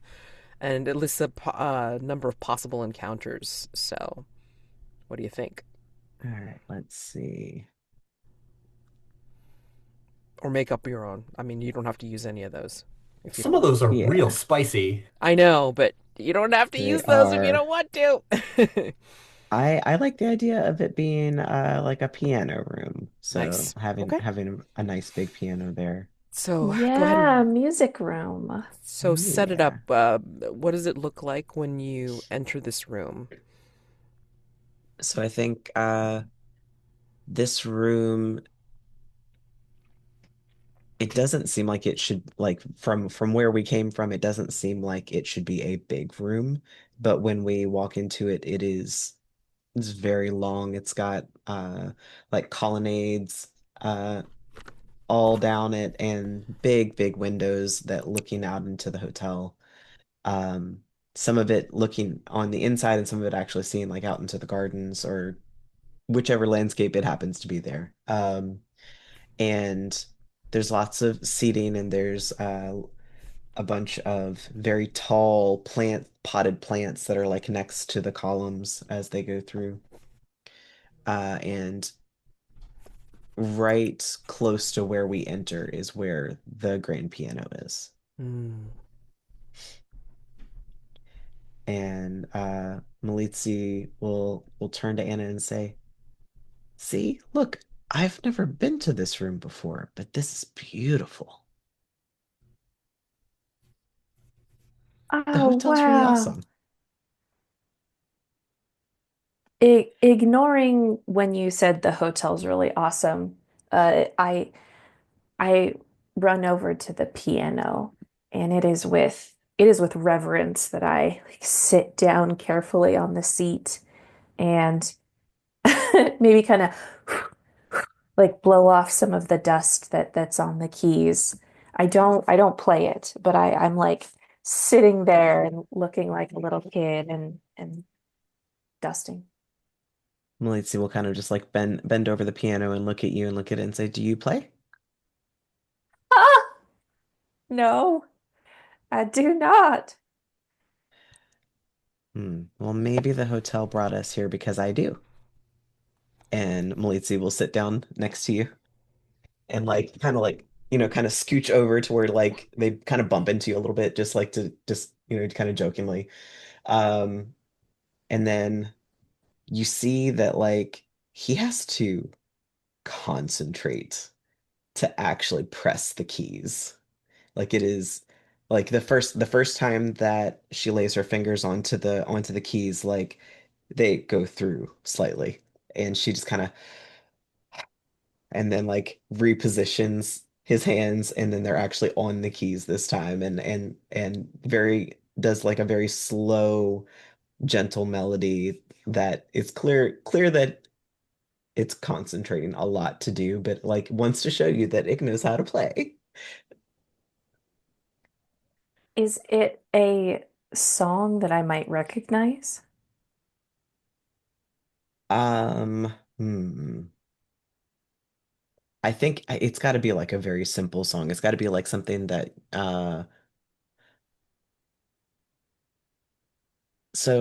you know what? Actually, I don't know if that is a well-known song or if it's just the one that I learned on piano first. There was a song that my great-grandmother taught me when I was learning piano.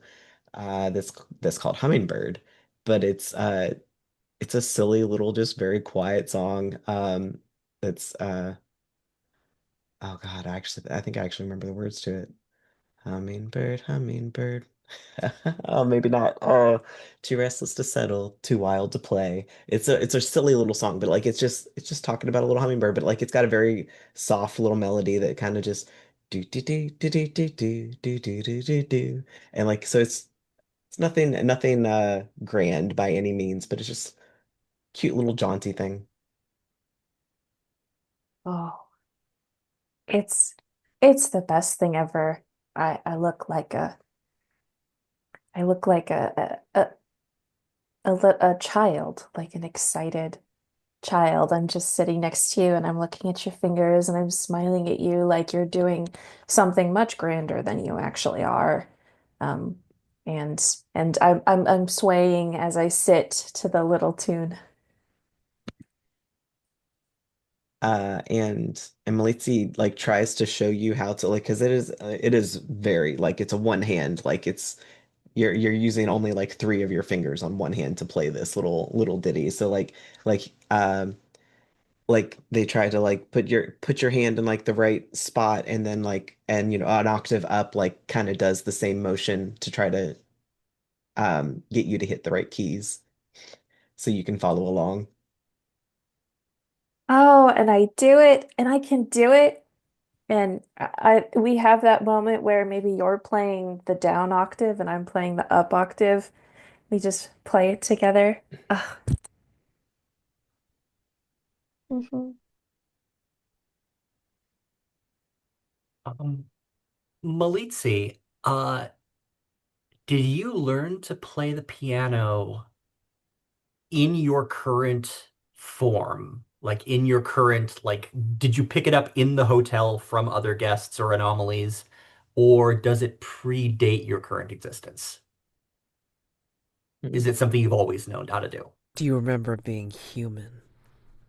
That's yeah, that's I think that Malizi has vague memories of being a small child and being taught to play this song specifically. Um, steal it from my own childhood, basically. But like, you know, doesn't maybe the figures are a little fuzzy, but like they remember being small and they remember someone older than them being very patient and very kind and showing them how to play the song. And and she'll say, I always liked that one. It's the only one I can remember how to play. But it's nice. It is nice. And the piano is wonderful. And it doesn't mean this place is any less scary. Anything can be scary. Doesn't mean that it's not nice too. Hmm. I believe that you believe that. You are a very skeptical lady, Miss Anna. Why, thank you. She like flips her hair. Do you want to see if we can find out where we can where do we go next? Only if you promise that if we run into something real bad, you will do the running alongside me. You won't just like go through a wall or something and leave me to my doom. Fine.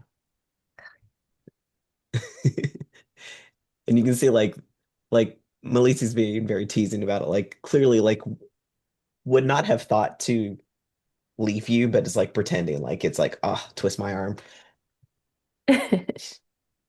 All right. So D4 again Um, to see how many doors Oh. in the next room. you going to rule, Susan, or do you want me to? Oh, I can do it. Is it okay if I use Yeah. physical dice? Yeah, it's fine. Because I got so many. Okay. D4. Mm-hmm. There are two doors. Okay. So just make two doors. Um, and then D6 to find out what kind of room it is or what kind of space it is. All right. D6. Oop. That is a 3, which is What's a 3? accommodations. A place that guests would spend most of their time. Hmm. Oh my gosh, what if we walk back after I'm like, this place is still scary. What if we walk back into like the breakfast room?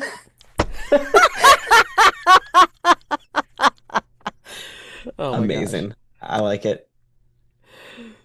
Mm. Well, if it's the breakfast room, then there's a a stuffy of a clownfish that's just tucked under one of the trellis tables. Oh, I love that it's a clownfish. How do I make the arrows? On the little toolbar that should be over on the left side, there's Oh, shapes and lines. The breakfast nook.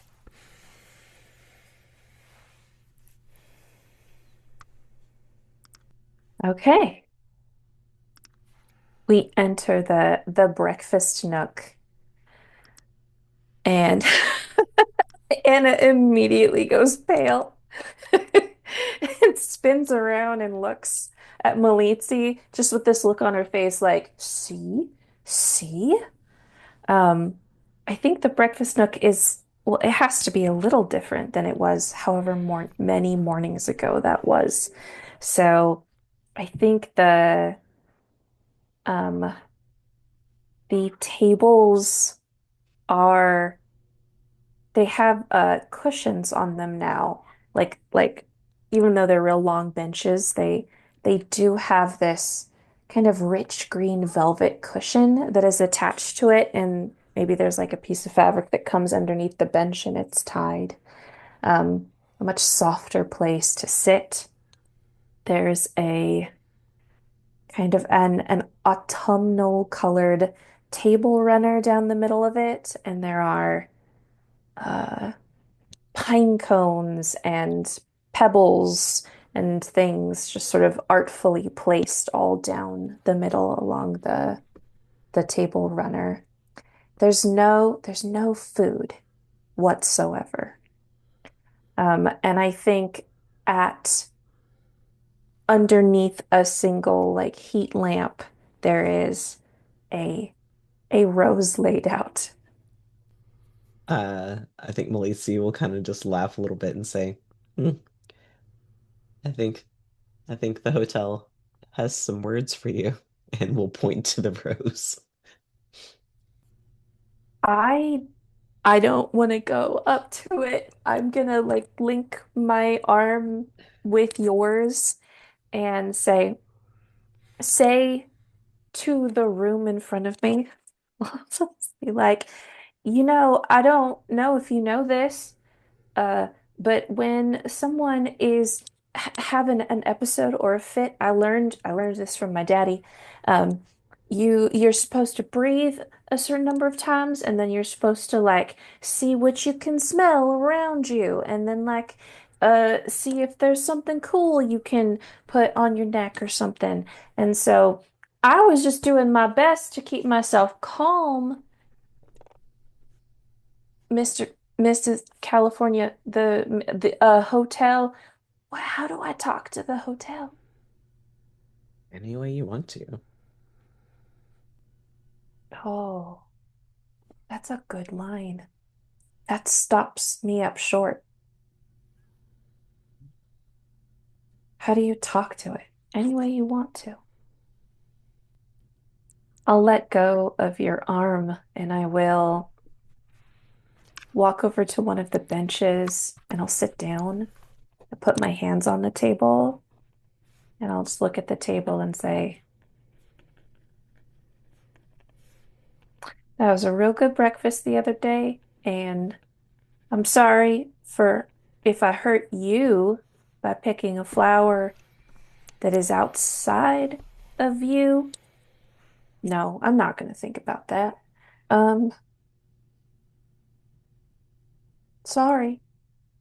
I'm sorry. She like looks around the room to see. Malici will come up and just pick up the rose and look at it and say, I think it's more that you crushed it. What? I needed something to smell. You could have smelled it while it was still. It doesn't matter. Sometimes the hotel gets a little sassy. I guess I can do sassy. Let's go to a different room. Sure. Let's see. So we came from that way, and we've got a door here and a door there. Let's go that way and Excuse me, sorry. go to this purple section here. So Okay. let's roll some dice. Four. This one's got four doors. Okay. Oh, wow. Okay. Add your four doors and then roll a d6 to see where what it is. And it is five again. It is another leisure room of Oh my some sort. lord. Excellent. Excellent. Oh my gosh. I love that. All Mm-mm-mm. right, so let me make my doors here. This room. What shall this room be? Room of leisure. I think this is a billiards room. Why is the text so small? Teeny weeny. That's how the hotel feels about billiards.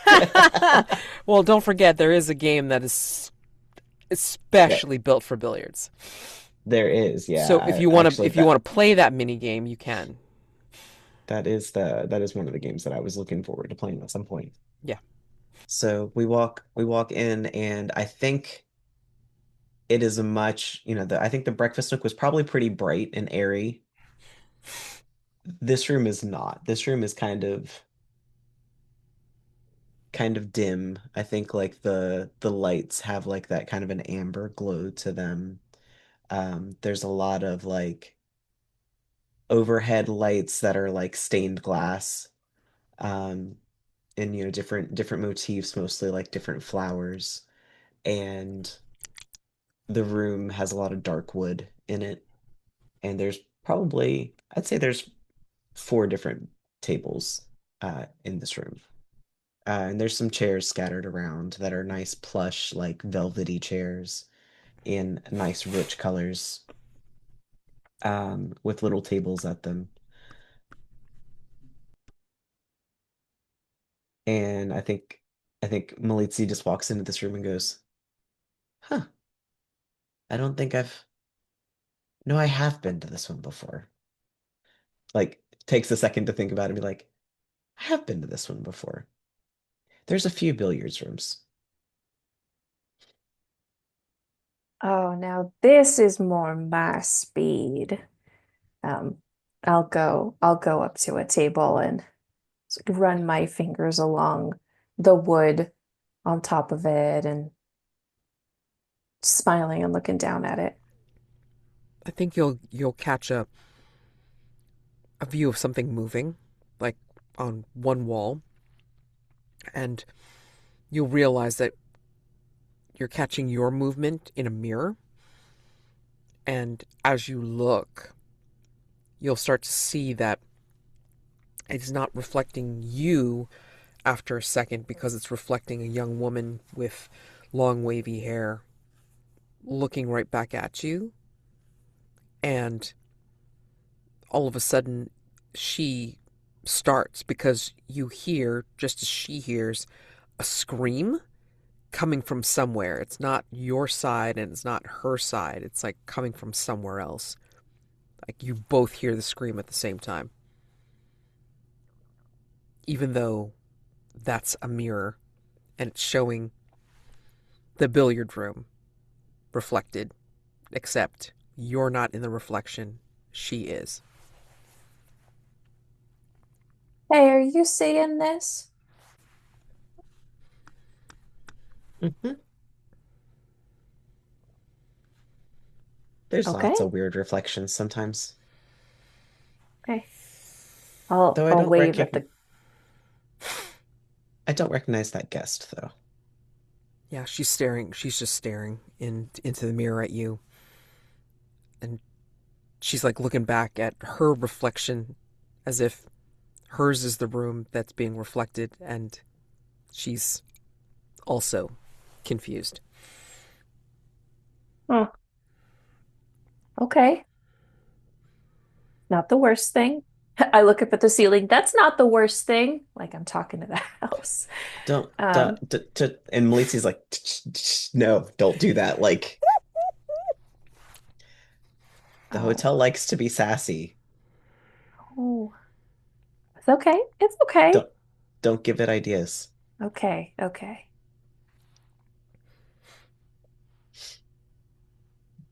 Um, do we hear? So was the scream from the woman, or was it No, I just mean, it came from the mirror that like we're it, both like both rooms are reacting to? both rooms are reacting to a scream that comes from somewhere else. Uh, did it stop? Was it just like one scream, or is it like do we are we It continuing to was hear one stuff? scream. It was just one single scream that just came out that you both reacted to. I wonder who that was. The reflection in the mirror, obviously the woman is emoting and starting and like reacting to the sounds, but as Anna moves, does the general position of the reflection mirror her, or Mm-mm. have they desynced? Like they're out of sync. They're like Okay. she's not mirroring Anna at all. It's just like the billiard tables are exact, like the reflection's exact except for the people that are in there. So Malizi's not being reflected, Anna's not being reflected. It's just this young woman in the room. Yeah, So it's so a it's mirror, but like it a almost seems like it's more like a mirror. I like a window almost like Yeah, exactly. Right? yeah, Like I it. was gonna say it's like a two-way mirror and just Exactly. both sides of the room happen to have the same stuff in it. Exactly. But Cool. it is a reflection. Um, Mhm. So both Susan the player and Anna the character would love to play some billiards right now. okay. But I don't feel like we have time Yeah. for I mean, another game. yeah. hmm. So So just mark it I that you're next to pick. yes, and I will look at my friend and say the rain check. Do you own Absolutely. valuables? I don't really own anything. That's less fun. Maybe we can get Carlos in on this. Okay, rain check. Rain check. And I do I like can a little always dance acquire around, things. do a little dance around the table and head towards one of the other doors. Malitsi will kind of smile and just and follow along with you, and does say like I can acquire things in like a very like conspiratorial way. You should acquire all the things you want so that I can take them from you. Are you very good at this game then? I am. Hmm. I guess My we'll just have to see who gets new things. um it was one of the few things that uh was very fun that my brother and I could do for free. We lived above a parlor, billiards parlor, and the people didn't mind if we came downstairs to do a little play-in when the place wasn't full, and we'd do some cleaning and stuff to like, do work. We weren't just kids hanging out in an adult establishment. All right, let's keep going. Sounds good. And it definitely seems like Malitsi feels like he's accomplished something because it seems like Anna's in a better mood now that she's less freaked out. Do you want to find one more space? Yeah. So let's see how many doors. Just one door. Okay. And then the room is going to be the room. I rolled a two. That is hospitality, a place the staff might frequent. Hmm. I love the idea of us going from this kind of luxurious, darkened, intimate, like billiards room and just opening up a door, and we are in this really tiny, tight, enclosed, like butler's pantry. Yes, yes, yes. What's in the butler's pantry? Butler's pantries were used as an in-between space, to help the staff like get things to where they needed to go, for like food, and other things. So I first off, would Madame or Monsieur be in the butler's pantry when we go in there? Do you think Walmsley or Carlos would be in there? I think Walmsley would be in there. I think she's checking on some stores because I think this would be something that she would make sure is stocked. Because in case anybody comes into the billiards room, of course they're going to want some kind of snacks. Or like, like anybody that's doing service in this room would probably want to make sure that they have what they need. So there would be, you know, um, glasses for the liquor cabinet. And then there would also be some extra, um, uh, what's this, like condiments and stuff because there's like a little refrigerator or cooler or something like that in here. Um, yeah, so there's like little accoutrements. I mean, like, but you can't really distinguish different things. I mean, the shelves look very like supplied, but until you focus your eyes on something in particular, you can't tell what's on the shelf. Somebody has gotten into the coffee stores here. And some of the smaller like tea time condiments, like the less perishable kind of snacks. Looks like somebody may have come in here and like very messily raided the room for stuff to take back to their room. Oh dear. I think next time I must remember to direct them to the commissary. Those are the places where people can, what is it, grab and go. Ah, Miss Whitmore, how are you? Just making sure this is stocked. Oh my. And it is, I want to stress how small or narrow this place is. Hmm. Like it is very with with Walmsley in there and Yes. then two other people enter. We are just like in a line Yeah. Oh yeah. and we would have to really squeeze to get past each other. I think it's like it's so small and tight that like the light bulb is hanging down and could probably hit somebody in their face, you know? Yes, yes. I'm smiling. I'm in a good mood. I'm gonna fleece somebody in a couple of days, and uh, I I step into this space and immediately I'm like, oh, oh, oh gosh, and like want to get out of here. It Um, is tight fit. I mean, please do not feel like you have to wait for me. I mean, I'm just making sure everything is inventory, of course. oh, it's great. Malizi is showing me around, and it is not. It is. Don't let them know this, but it's not. They're right behind me. It is not as bad as I thought it was going to be. Um, It so usually isn't. well, I had a real rough introduction to uh um so I'm just gonna squeeze by you. Yes, I'm so yes. sorry here. So, oh, Ooh. absolutely, dear. Oh, and by the way, it really isn't as bad as you think. However, if you run into a white-haired, silver-eyed man or being, don't. Yeah, they aren't as nice. Okay. Stored away like Fort Knox. Um, all right, thank you. I'll just woo. And I think as I'm trying to get by you, my elbow uh knocks into some stuff on the counters and it probably bangs out a little into a wall. And There's a big serving tray. Oh, go on, sorry.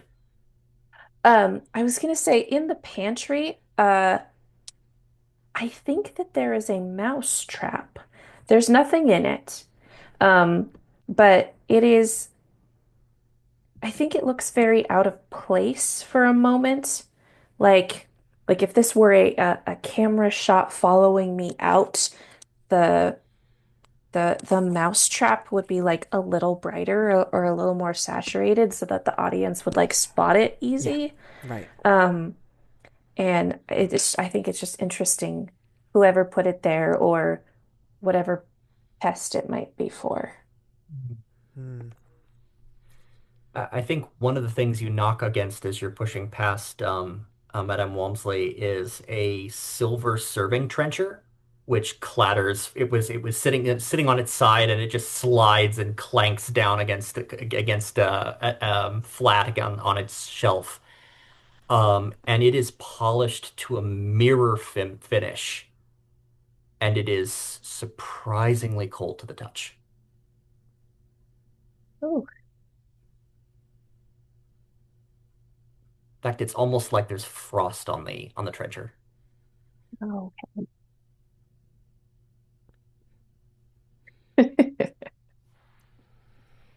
And other serving vessels in the area, like other bits of cutlery and utensils and plates and such, don't have that frost on them, but just this one trencher. Oh, don't worry about that, dear. I'll get it. I'm so sorry. Thank No, you. no, don't worry about it at all. I understand this is quite the tight space. I will. I'll see you later. See you later. Just out of Sorry, go curiosity, ahead. do you comment on like how often you see some of the people here, like Madame Walmsley? Like, does Mal? Yeah, Oh, or Anne. I don't think Mal does. I think Mal just assumes that he's going to see the especially the staff that she's the most familiar with, that she's just going to see you guys everywhere. Like Yeah, it's fine to her. cool. Matt, Totally normal. Mance, are you adding another butler's pantry? Oh, I didn't see Butler's pantry in there. Okay. Uh, You went out to Yeah, the edge, I see. got it. Never mind, I took it out because I didn't see that you went that way. All right. oh, I thought you went to the orange one. Okay. I thought you were doing something special and creepy. Oh no. I mean, if you want me to, I will, but no. I'll do that in between sessions. But yeah, cool. All right, awesome. I think as we're wrapping up, I mean, like you go back out to the billiards room. How do you two think you? Well, I mean, like, how do you think you rack it up for the next session to get ready to play a game of billiards? Oh, um, so I turn around, I shoo Mal back into the billiards room, and I say, "All right, Mal floats through the wall you." and completely gets out of your way. They Just floats through the promised. wall. All But like right. watching her, like as she gets shooed, she just and oh wait, hold on. Maybe I can make this actually work. Where she just Yes. Exactly. Very good. Very good. I need you to do two things. One of them is not that. Um, One, can you go find Carlos, see if he wants to play some billiards? And two, can you bring something to uh use as a buy-in for the game? Can you go do that? Okay. And then I'll turn around and I'll stick my head back in the butler's pantry. Hey, Walmsley, Yes. you like a good game of billiards? Um, I do it on occasion. Um, are you planning on playing? I am, and thinking of having some friendly wagers. Depends on the wager. All right, get in here. Come on. And I So think I before want you to. turned back to Madame Walmsley to ask that, like when you asked, Malizi to do those things, like you just saw Malizi kind of blink out of existence. Like they just kind of faded and disappeared when they're like, uh-huh, sure, and just gone. I'm getting through life, but not thinking about so many things. Malizi is so sure that there's going to be no running portion of this exploration. Everything's gonna be fine. So That's I the want motto. Everything's going to be fine. everything's gonna be fine. But don't say that too loud or the house will hear you. Um, yes, I'm getting everybody. I'd like everybody to play with me, play billiards with me, and it's gonna be a game of friendly wagers. Awesome, awesome. Okay, great. So we'll line that up for the first game for next session. And yeah, like it's just got time, stars and wishes. So stars are things you liked about the gameplay, role play, and each other. And wishes are what you'd like to see for next time or in the future. Right? Oh my gosh. I wrote some stuff down. I loved the way. Oh, I love that conversation that it basically gave Anne the epiphany. How do you talk to the hotel? Mal, any way you want to. I'm like, yes, yes, perfect. It just like wraps it up in like all in one. And then I love how you lined up. Like it was almost like a framework, Will, how you set it up with, okay, Carlos is in the garden, like doing his thing, and then the hotel brings him in to get breakfast. And then when Walmsley, like, gets some waffles to switch it up and then, like, brings it out to the rose garden, oh, he's got to go back to work. I love that. That was really cool. What else? And then, time. I also really loved our scene with Will with time after time. I mean, it was it had like as put in the chat feelings, but I mean like it had a weird vague specificity. I know that's not a term, but I mean goddamn, but I it just seemed to work for what we were doing that it was just yeah, it was a moment, right? I mean, it was just something that was like encapsulated in that space and in that time, right?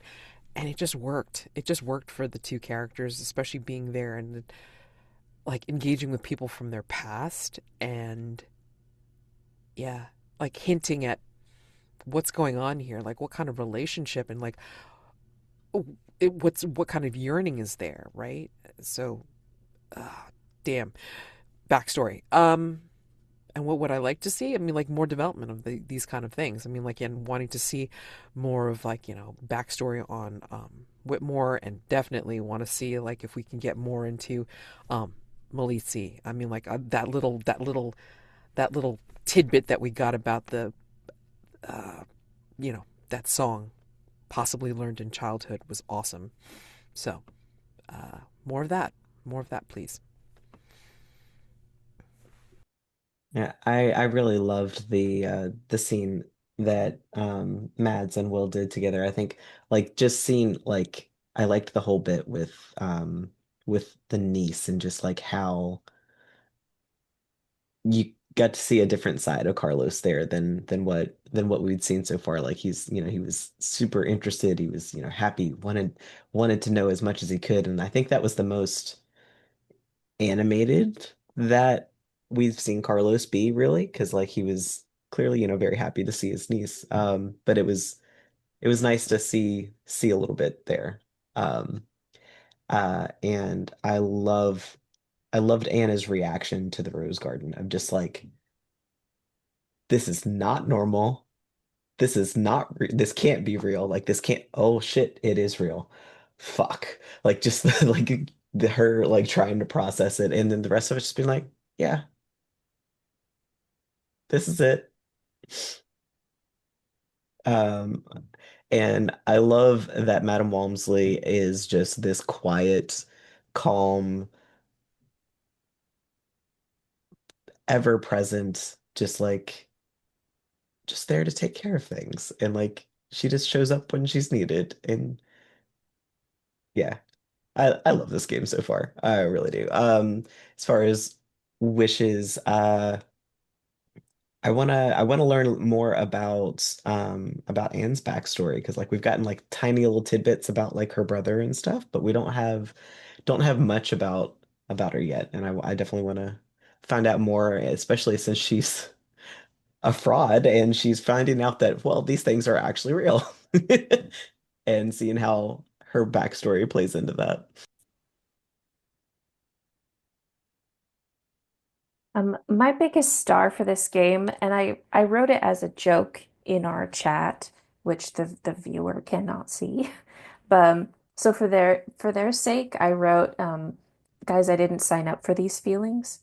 Um, and that is my biggest star, that in each of the moments there was something, whether it was like a one line that stopped me or like familial interactions and stuff, just lots of I love the small things. Like I love the small things that just like pull a string in your soul or your mind and you just sit with that resonance for a second. Um, and then my the wish that I have is when I was looking at games, there's one about a chase and it looks real interesting to me. But as my character is living in this space right now, I can't conceive of why any of these people would be chasing her. So I would love for some did you guys hear a sound? No? Okay, good. I don't know what this mic is picking up. Like I said last time, bedtime be crazy in this house. Um, I would love in the future for there to be some type of danger or crisis or something because right now I feel like not to say that something is superficial in a bad way, but like my character's worries and fears and things are very superficial. Like these people know that the house isn't going to eat her. She doesn't know that. Right? So I would love for there to be something that there's like genuine danger.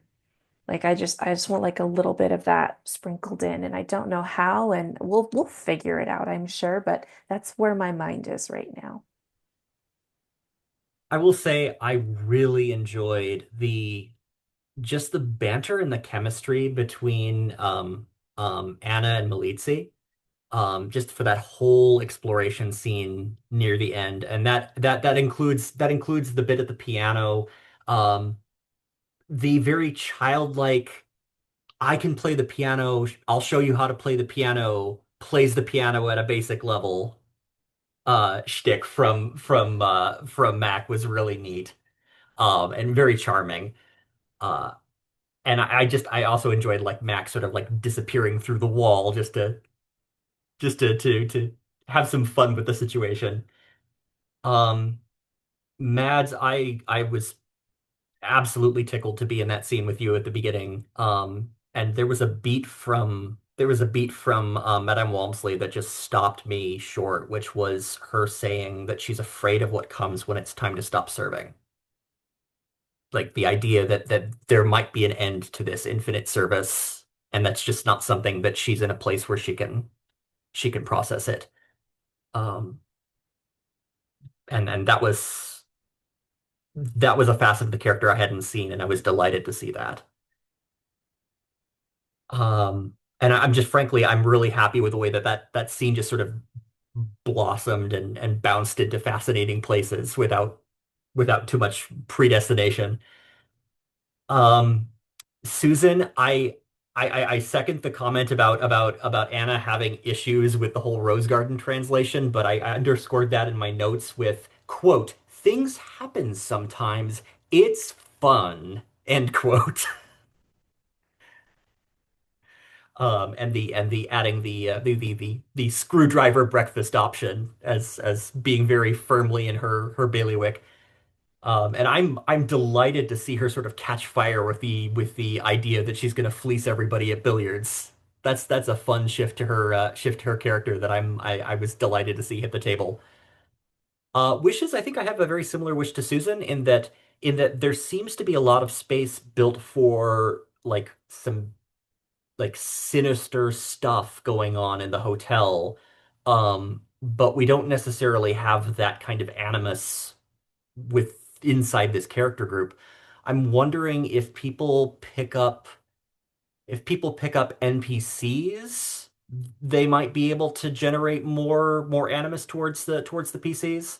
Like there might be a chase involving a rogue anomaly one direction or another, or I was looking at chase, but also like fight or even dance. There are some things that don't necessarily evolve from this pod of characters, but the hotel contains multitudes. And it's so true. It's like the hotel contains multitudes. The fight could come from pretty much anything. I mean, like, what if, like, a couple of us have a fight or something like that? Or, again, you create an NPC that you're having some sort of connection with, even if it is some kind of like adversarial type of connection, right?